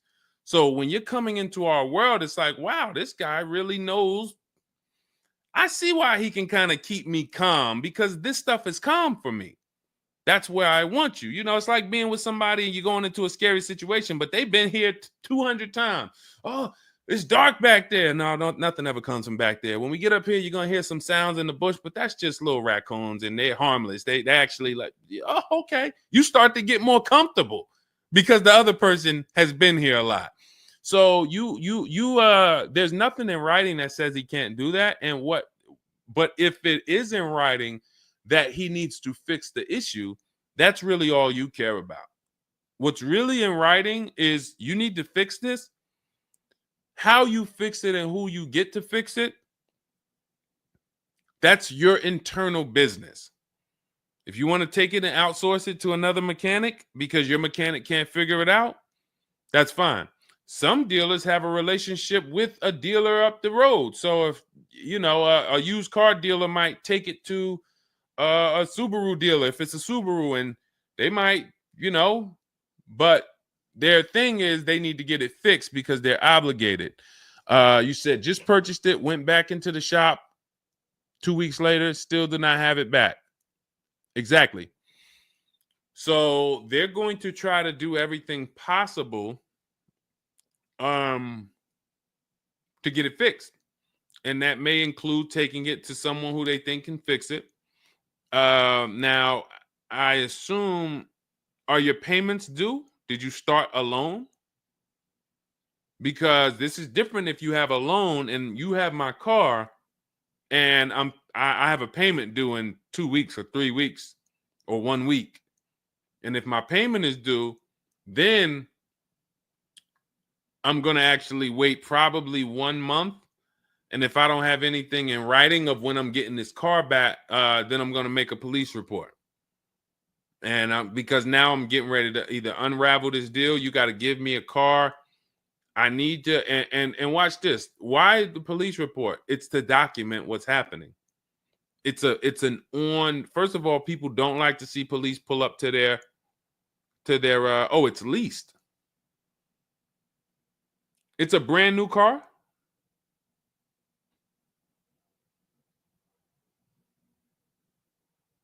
It's a brand new car. Most leases are brand new.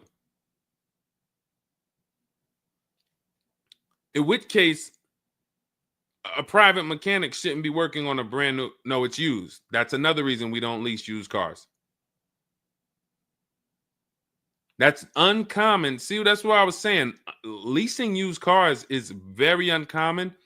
No competition, warranty issues. This is why it's not a mainstream thing. And this is why it's not something that I recommend. But I don't say it's not possible. Because when people say, oh, Deshone, could you lease a used car? I'm not going to say, no, you can't. But what I'm going to say is we don't. Now, you have is there a warranty in writing? Did they write something on, because now you pretty much have a payment on a car that's used. That what is the warranty? What did they put in writing that they would cover if something went wrong? They had to put something in writing because they're covering it now. You know, or they have to fill some form of obligation. You paid 2 payments, but what warranty did they give you? Was it a certified car? Because that would give you a year warranty from the manufacturer. But again, I don't think you have a manufacturer warranty. In fact, I almost know you don't, because they wouldn't be taking it to a private mechanic if it had a manufacturer warranty. Originally 32,000, at the end 62,000 through. Originally 32,000, at the end 60,000 through Exeter. Yes. Well, I mean, originally 32,000. I don't know what you mean by that. Is that your mileage? I need to know. Did they put something in writing saying that they were giving you a warranty?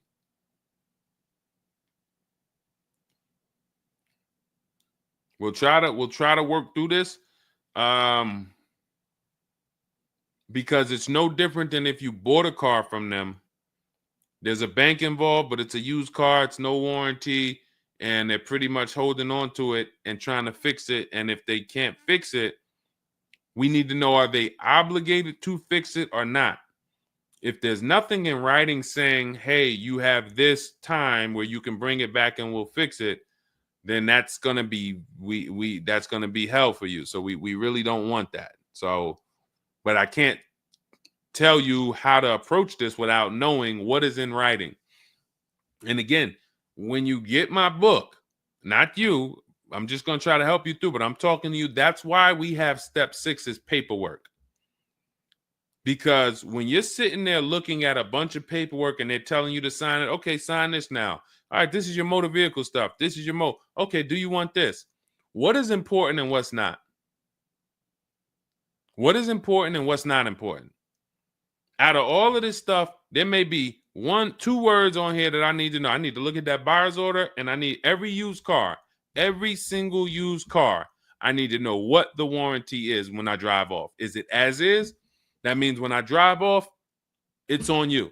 If the axle falls out on the highway 5 miles from here, you just signed an as-is deal. Buyer beware, it's on you. Is it 30 days, 1,000 miles? Who's going to do the work? Is it from the manufacturer? Is it from this dealership? Where can I go and use this at? You got to come back here. Do I have to go? Is this a nationwide warranty? I need to know what is covered on this paperwork so that I don't end up in a situation that we're trying to get out of right now. The warranty is through portfolio protection.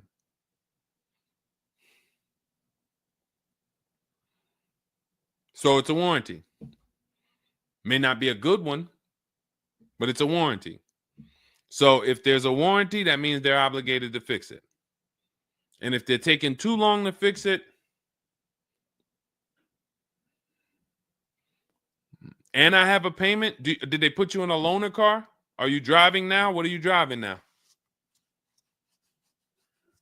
If I bought a car with a warranty and then it had problems, I dropped it back off to the dealership and they had it for 2 weeks, and I have payments I'm still making on it, I just got it and it's in the shop, I'm not going to let that car stay in the shop more than 30 days with no car. I'm in a loaner. Okay, so you got to just chill out. You got to just chill out.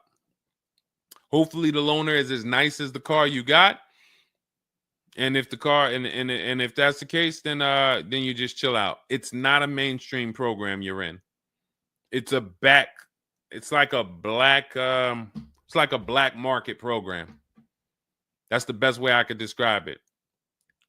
These companies that lease used cars, it's a black market kind of behind. It's not a mainstream thing. That's why all of these companies are small or like very little known name companies. They could go out of business. Nobody knew. Who the heck were they? Nobody knew. portfolio such and such went out of business. I never even heard of them. Who are they? Because they operate in the black market back there. So the general manager refused to pay the $4,300 for the corrosion on an important part. Again, what's your payment on the car? I just want to, I think this is a valuable lesson. They've had my van since from June 19th.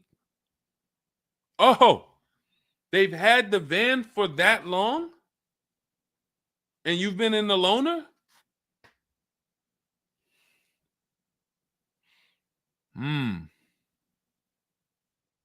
Holy crap. All right, what do I do from you? What's your payment on the car?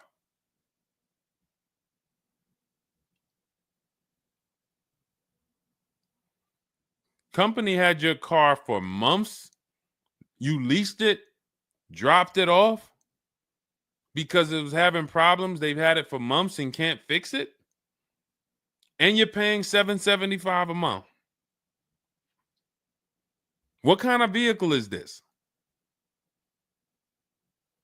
What kind of vehicle is this that we're paying $775 a month for?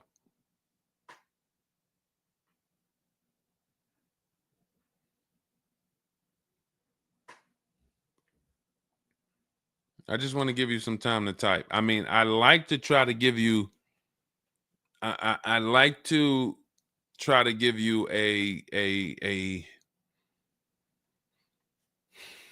like, what would I do in this situation? And then you have to realize that you can never put yourself in this situation again. Pacifica, a Chrysler Pacifica. It's just getting worse and worse. $775. Do you know what you could be driving for $775? See, the used car leases. Why the used car leases? They don't even make financial. It's not even like a huge financial win. If you'd have told me I'm driving a Chrysler Pacifica and it's $300 a month, $250 a month, then I'd said, okay, well, maybe they're giving you a stupid deal. But I could show you 5 cars for $775 a month that are $80,000 and $90,000 cars, brand new cars. I'm sorry, for $775 a month, I can show you $775, $60,000 cars, $55,000 to $65,000 cars, no money down. I also traded in a Buick and they gave me $2,000 for that. Listen, dear. All right. They want to keep you in the car. God, how can you get out of this car? Oh man. And just so you know, some situations you can't get out of. So it's not like there's always a way out. There are some situations. That's why the reason why I want you to have my book, 7 Steps, Cars from Home, 5-star rated, Google it. The reason why is because you're not going to, once you sign that paperwork, it's not as easy as you've been taught to just get out of it. If it's a bad deal, if it's an overpayment, you go switch your car, it doesn't mean you got out of that deal. You just got out of that car. You rolled over the negative equity to this deal. Car deals are like, once you sign them, the damage is done. And then it's about, all right, what's the best way to get out where I lose the least amount of money on this deal? But I'm going to lose. Negative equity, it's going to be there. So it's much better to arm yourself beforehand than to say, all right, I'm in this situation now. How do I get out of it? Because some situations can't be gotten out of. People used to walk into the dealership, they got 15,000 of negative equity.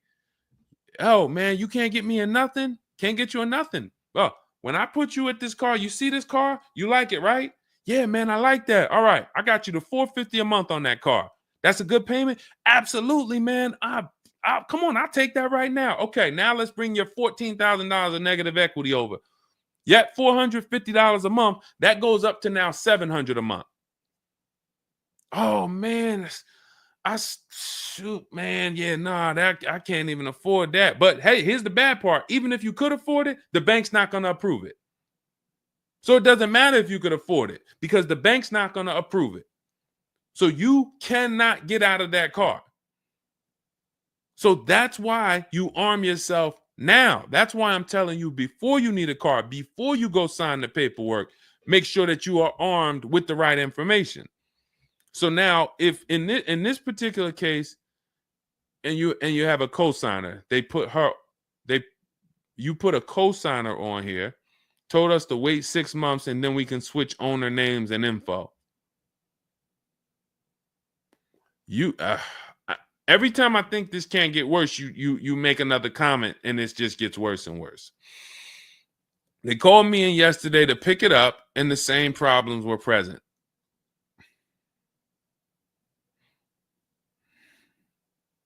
Good Lord. I'm almost stumped. Okay. All right. All right. You need to find out how many miles are on this car? How many miles are on this car? This is not a good situation. So that's why it's harder. And what I'm about to tell you, it might not even work. You may just be stuck in it. I'm trying to see if we can slice it any way possible to give you some form of solution. But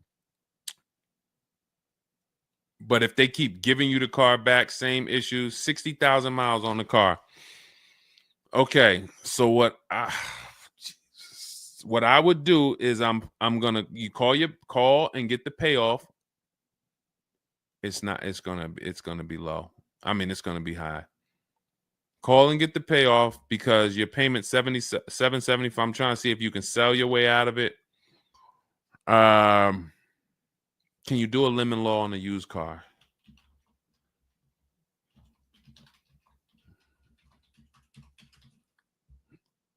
Let's see. Yes, some states have lemon laws that cover used cars, but the specifics vary by state. What state are you in? If they can't fix the same issue, but it's an aftermarket warranty.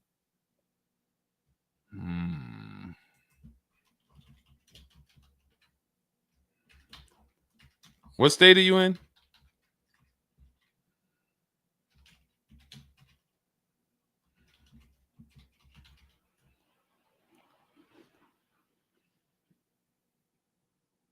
Maryland. Let me see. On a used car, Maryland. In Maryland, the lemon law primarily focuses on new cars or lease cars. Nope, that's not going to work.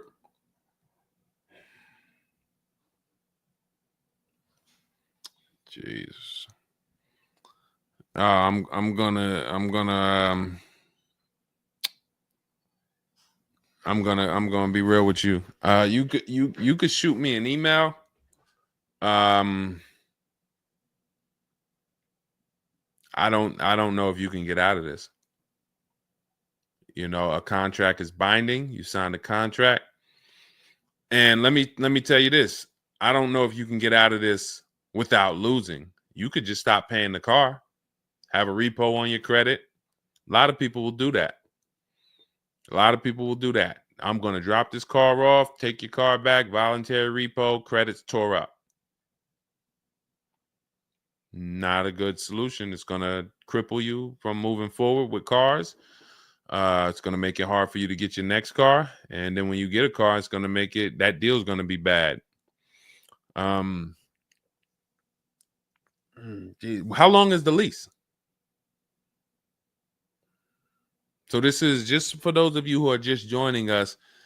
We have this young lady got she leased a used car. Don't do this. And again, I'd like you to email me. Maybe I'll think of something that will come up as a solution. But you know, I trust you're gonna learn from this. It sucks. It's a horrible situation, and it's evidence of how bad certain bad structures can be. Because and again, I know some of you who've joined me for a long time, you may be used to, well, Deshone has a solution for everything. Not everything. There's times where you are too buried, and the only thing that will heal the wounds is time. That's the only thing. The deal is done. You have to pay down the deal. And then in a year, 2 years, you might be able you might be able to make a move, but you have to suck it up, bite the bullet, and we might be able to lean on them to get the car fixed. 78 payments. How? You said you leased it. This is a loan then. This isn't a lease then. 78 payments. You're in an 80-month loan on a Chrysler Pacifica paying $775 a month. It's not a lease, that's a loan, and it's 8 years that it's 7 years. 7-year loan.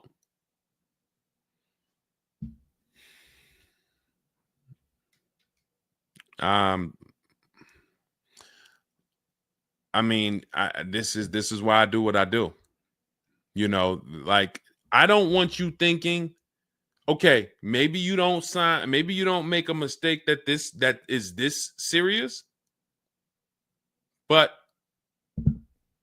this is cars.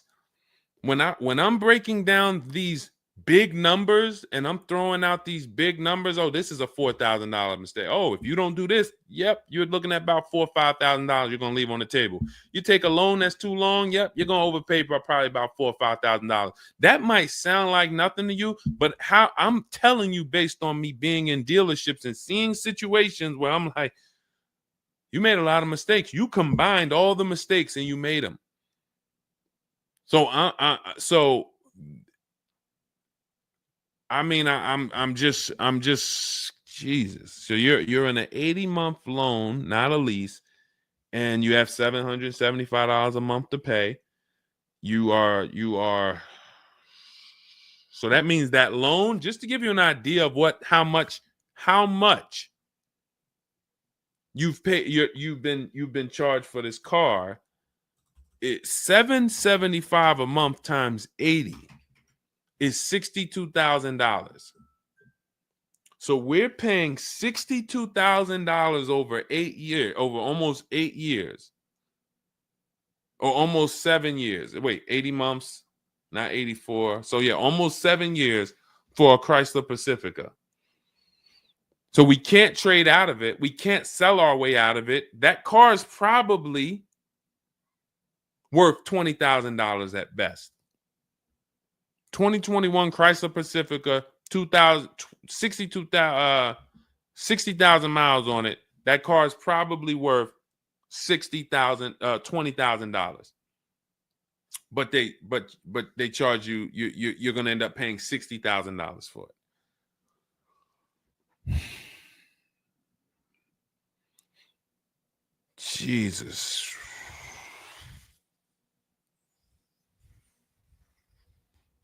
Most people will let the car go. Most people will let the car go. I don't. If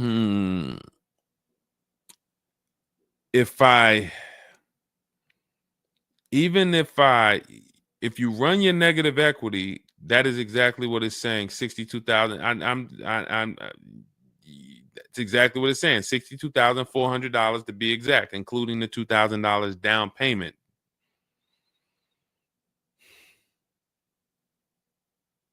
What's the name of this company that you did business with? My friend will not let that fly.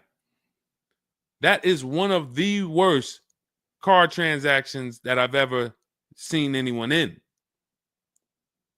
And your friend is on the deal with you as a co-signer. This is level 10 out of 10 bad. Rich Morton Mazda. Do you know what your credit score was roundabout when you made this deal?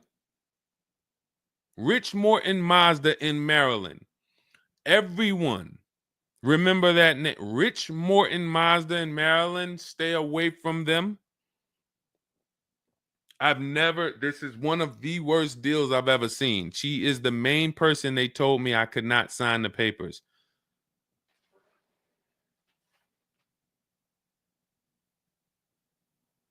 Oh. We wouldn't be friends anymore. Now, here's the truth. Nobody pulled the wool over anybody's eyes. We looked at these numbers. She didn't say to you, wait, these numbers look crazy. I'm not signing them. You're not getting this car. Both of you went in there and signed these deals. So let's I'm not even going to say she's the friend, but nobody's going to say, well, y'all tied me up and held a gun to my head and made me sign those numbers, and y'all didn't even read those numbers to me. So, but, jeez,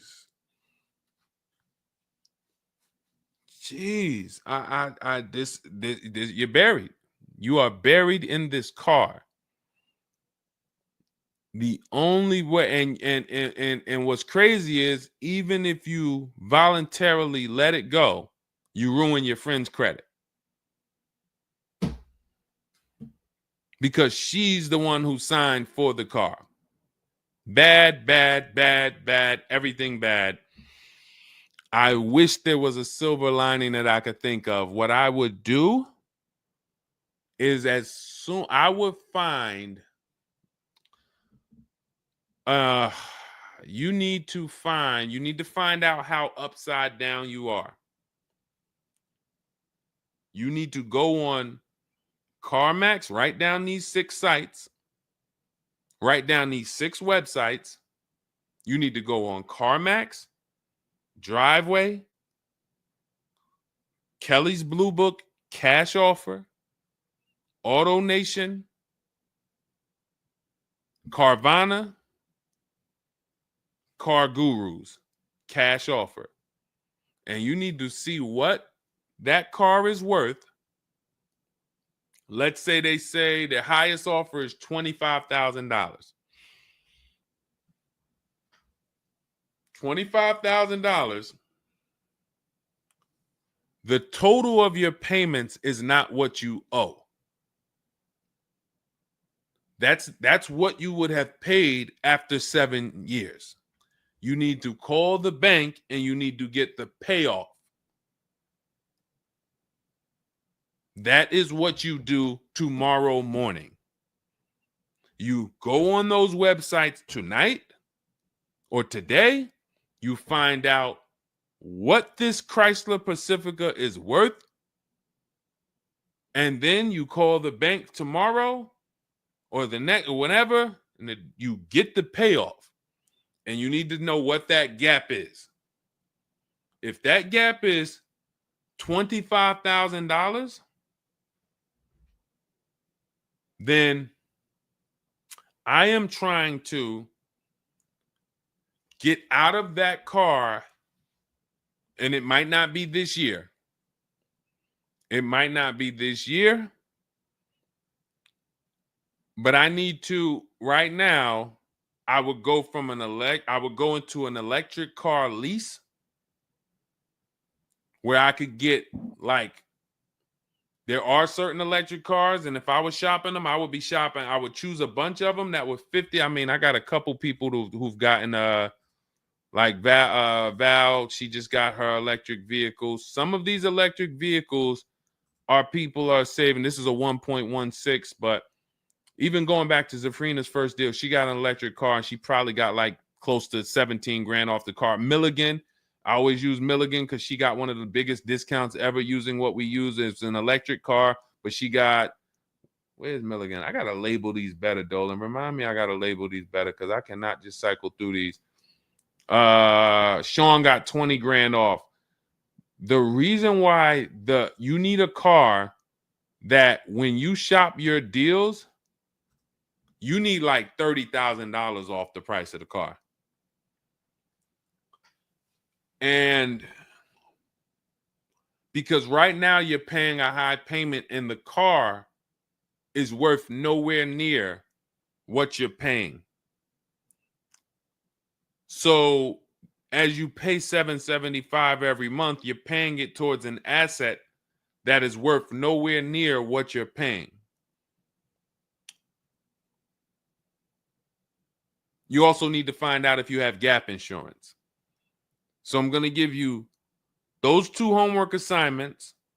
And then the next time we're live, you jump on the show and you tell us what you did. Those 2 homework. Find out if you have gap insurance. And then you need to get your payoff and go on those websites and get the cash offers and find out what the gap is. Because if the gap is $25,000, then what I'm doing is I'm shopping. If you listen, you get, if before I tell you to get the book so that you can shop a bunch of different electric cars from home, you need to get $25,000 off the price of some electric car. While they still got the rebate, while they still got the incentives, those incentives are going to go away. When do the electric car incentives go away? Let's see. Hold on.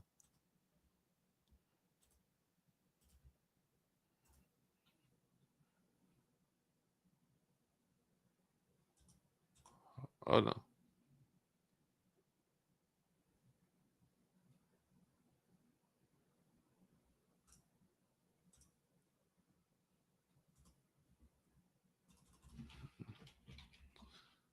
When do EV incentives? I'm going to tell you, you're probably going to see, we're not talking about tax credits.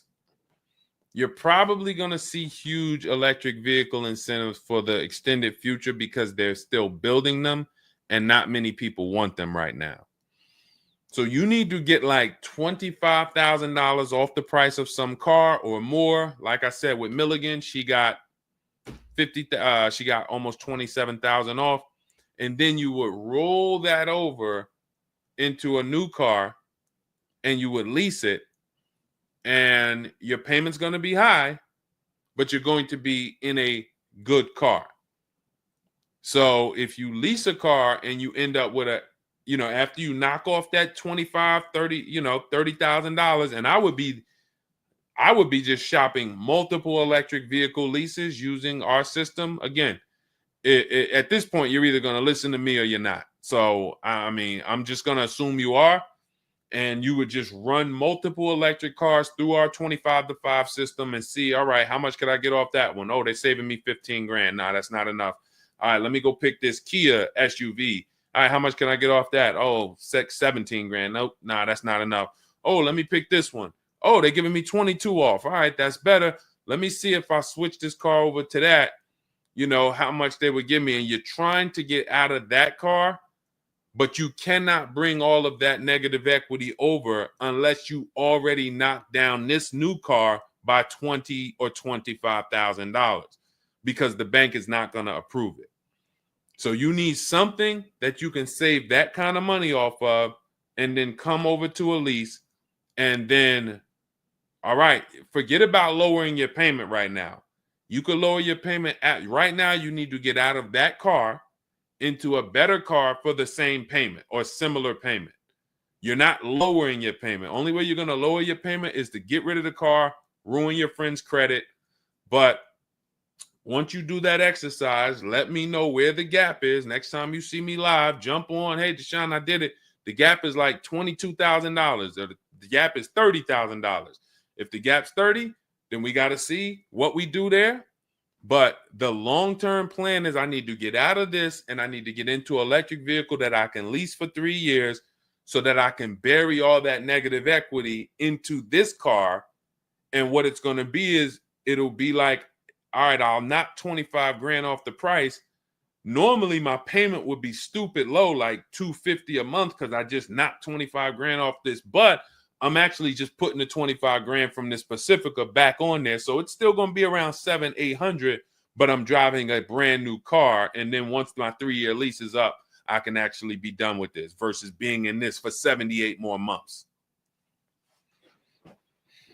All right. So next time I'm live, jump on and, tell me you did the homework and we can see if we can actually, try to get you to some form or fashion of some type of end. Yeah, I'm not a fan of the electric car. Can't help you. Can't help you. I appreciate you being on here, but you should have not been a fan of this. How are we in a 2020? This is the part where we have to realize you have your friend tied to this car. And I'm telling you what you may be able to do to get her out of this situation and get out of this Chrysler Pacifica. That is a car that is worth $20,000 that you have a loan on of $55,000+. And you're like, I don't like this electric car. I'm not a fan of it. I'm telling you, there's tons of them out there. We should not even have our friend on this deal. So be a quality friend.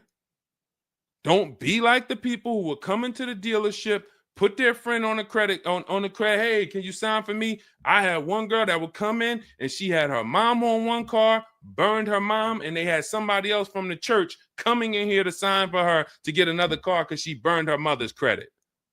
Didn't care about nobody. Do not be that person. You have someone tied. Your friend was nice enough to be on this horrible, terrible deal with you. Now you need to do something to show her you are trying to get her out of this deal, regardless of how you feel about the car, because you should be feeling terrible about the Chrysler Pacifica that you're in that we have an 80-month loan on. She is the one who put us in this situation and we are trying to go the best route. So how are you in the deal?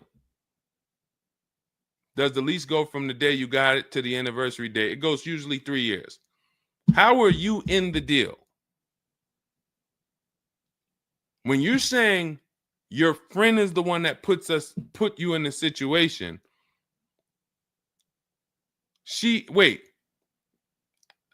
in one breath you're saying, believe it or not, she's the one who encouraged me to get it. And then in another breath, you're saying she's the one who put me in the deal, who put us in this situation.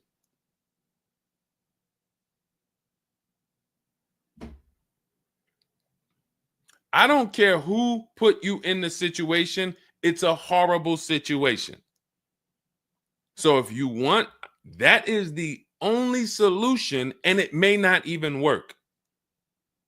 So let me just be clear. Lots of people on the show, they seem to be very interested in your story. This is a very interesting story. There's not many times I had to jump on this show and hear something where I'm like, you're probably not going to end up with another car. You're probably going to be stuck in that car for at least 3 years, paying down the balance because you owe too much on it. And maybe you can lean on them to fix it, but there's no lemon law, so it's not like you can actually put it through a lemon law. So you might just be giving it back to them to fix, giving it back to them to fix. But you're in the loaner and your friend's on the paperwork. So that tells me the car was for you. It wasn't for your friend. So your friend signed for the car knowingly, may have encouraged you to get the car. Yeah, girl, I'll do it. Listen, I want to see you win. Look, maybe didn't know what she was signing, didn't understand. All right, you're $775 a month. Can you afford that? Okay, yeah, I could afford that. Okay, perfect. All right, I'm going to sign for it. Didn't realize maybe it was for 7 years. and didn't realize that, oh, shoot, you're going to be paying 60 grand for this car, and didn't know, oh, this car is going to be in the shop, but it's your car because you're the one in the loaner. It's not her car. She's not in a loaner. So there's only one potential solution where you could even think about getting out of this car, because no one can get you out of a car that you're $30,000 buried in. There's no bank. You could have a 900 credit score, never missed a payment in your life. No bank is going to approve taking $30,000 from this Chrysler and putting it onto whatever new car you decide you want. You need to get a huge discount off of some car. There's no car that's going to give you $30,000 off or $25,000 off except an electric vehicle. So if I'm telling you something that may not even work, but it's your only route, that's all you got. You want to come up with something else, repo the car, ruin your friend's credit, I got nothing to do with that. My only job is to try to provide and advise a solution to when people tell me, this is my situation, this is my goal. Normally people have 2 or 3 options. You have half an option. Like, you ever play spades? 1 and a possible, 3 and a possible. You have none and a possible. The possible might not walk. But I'm telling you, do this exercise, and then we can see if that possible will walk. If it doesn't, you got no books. You stay in the car, and that's your only option. It's a bad situation. One of the worst I've ever seen. And I'm not saying that to beat you up. I'm saying that so you realize the severity of the transaction. So if I have to bite this bullet and I got to pay this car for the next 2 years, 3 years, it's because I'm in a bad situation. And then when I pay down this car, maybe I can make a different move in 2 years. And then I'll be much wiser before I make my moves, so that I never end up in this situation again. Okay? So for everybody who joined, this was great. Again, my goal is to keep you from ever making mistakes. Every mistake you make on a car transaction costs you thousands of dollars. There is no the least expensive mistake you could make is getting gap insurance when you didn't need it. Getting gap insurance when you didn't need it, you just paid probably $400 or $500. You didn't need it. All right, you lost $400 or $500. That's the least expensive mistake you can make on a car. Everything else is thousands of dollars, $2,000 mistakes, $5,000 mistakes, and more. So you can avoid every mistake by having a step-by-step checklist. If it's in Deshone's book, I do it. If it's not in his digital book, I don't do it. So there's no way I'm going to make a mistake. That's okay, TJ girl. We'll be back tomorrow. If I'm giving you a checklist, check, do this, check, check. You're doing everything I say do. There's no room for a mistake. You're not following an almanac. You're following a checklist. That's why my book is called Cars from Home, 7 Steps to Saving Time, Money, and Avoiding Dealerships. Step 1 through 7, check them off. You do car transactions mistake-free. You don't miss any money with your financing. You don't buy bad cars. You don't do anything that you're like, oh, was this good? No, it's a checklist. So normally it's $97. It's a digital book. So you can have it in your inbox in about 5 minutes, and you'll get it for 75% off as part of our welcome offer in my TikTok bio, Instagram bio, Facebook comments, or the YouTube comments. There's a link there. Just get there before that 2-hour countdown expires. Once it expires, it goes back up to $97, which is still worth every penny. You spend $700 on a home inspection. Why do you spend $700 on a home inspection when you might not even buy the home? Inspector might come back and say to you, you know what? Hey, listen, I got the report for you. Just so you know, that roof needs replacing. Those boards, the electrical system in the back, there's a lot of stuff that's not up to code. And then in the basement, you got some water coming in through the foundation there. Listen, house needs a lot of work. Here you go, $700. You and your family might not buy that house. Do you say to yourself, man, I wasted that $700, man, we could have kept our $700? No. You say to yourself, man, I'm glad we got that home inspection, man. We would have been in trouble. So this is how we approach cars. This is how people who I show you throughout the stream approach cars when they're working with cars from home. They're like, I want to make sure that if I can spend $24 and get Deshone's book, and that is my form of a home inspection, that's me guaranteeing I don't make a bad move, then I'm going to go spend that. And if I miss the $24 price and it's $97, then I'm going to go spend that to make sure I don't go out here and make a $5,000 bad decision. That's what we hold ourselves to. Thank you, Stephen Nash. Good to see you. So go grab your copy before the countdown expires. Get it for $24 instead of $97. It's in my TikTok bio, Instagram bio, YouTube comments, or the Facebook comments. And then use that step-by-step. New cars. Everything is in there for you to shop empowered, mistake-free, for you to be the prize. You deserve to be the prize. There is nothing else that you would spend $10,000 or $50,000 on, or some of you are going to get a $100,000 car. There's nothing else that you would go in spending that money on, and you wouldn't feel like you're the prize. You wouldn't go into the mall to spend $40,000 and say, y'all better get the velvet ropes. If you went into the mall to make a $40,000 decision, you'd be, hey, close this store down. I'm about to spend $40,000. You'd be bringing champagne out. All right, close the velvet ropes. Where's the velvet ropes? Everybody stay outside. This person's about to spend $40,000. But a $40,000 car, you go in and you'll take the mistreatment. You'll leave buyer's remorse. Not anymore. When you make the decision to get your book, follow these steps, you are mistake-free. You'll save all the money. And then when you drive off in your car, you feel like you're the prize. This dealer won my business. That credit union, that bank won my loan. This deal, buyer, Carvana, CarMax, Driveway, they got to buy my old car because they put the best bid up. Everybody won a bid. And that's how I know I won, because everybody competed for my business. I didn't beg none of you for anything. That's how we do. So go get your book. And if you want to get started and you're like, Deshone, you know what? Is there anything I can get started for free? Because I'm just getting to know you. I don't really know you yet. Now I want to see, then go grab my free cheat sheets. Dolan will put a link in the comments for you guys. It's Deshone's cheat sheets. It's also in my TikTok bio, my Instagram bio. And you can see what we give to people who want free advice to get you started. But if you're like, no, give me the blueprint. Give me the bang, bang, step-by-step, start to finish. That's my digital book. Go get it. And carry in gifted hands. Please check back in with us. Let me know when you do that exercise how big that gap is between what the Pacifica is worth and what the cash offers will buy, what will pay for it.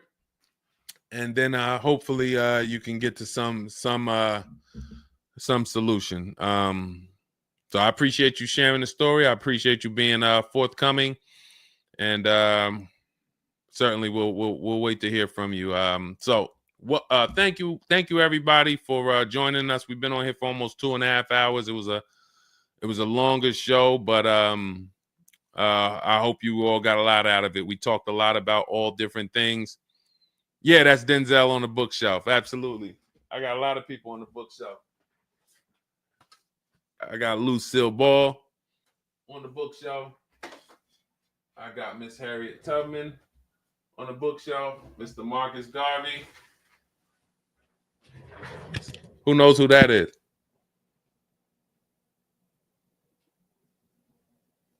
That's the great one.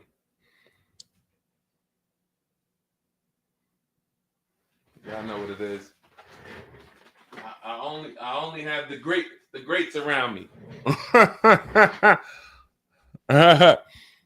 Alexis Chu, you don't know who that was? Who could tell Alexis who that last person was?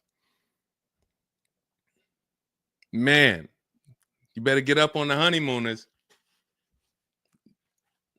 Yep, that was, yes, TJ girl. Yep, Jackie Gleason. Yep, that is right. The great one. So yeah. So yes, so it was a pleasure. We'll be back. We'll be back for another show. When you see us, jump on, get your questions answered. For those of you who have my book, I want to thank you. Shout out to I saw a couple people say they grabbed their book and they were using they were ready to use it. I would get the paperwork through email, never received it. I need your help. I bought 2 brand new cars. I was told I would get the paperwork by email, never received it. So call the dealership. Call it. You bought 2 brand new cars. You said you would get the paperwork by email. You never received it. Call the dealership and, hey, where's my paperwork? Ask for the finance manager. Where's my paperwork? That's what you do. All right. So, all right. I'll let everybody go. I'm tired. I can't even get myself together. This is, I'm gonna jump off and we'll be back. We'll be back for another show. Make sure you get your book in my TikTok bio, Instagram bio, the comments, or the Facebook comments or the YouTube comments, and I'll see y'all on another show. All right. God bless you.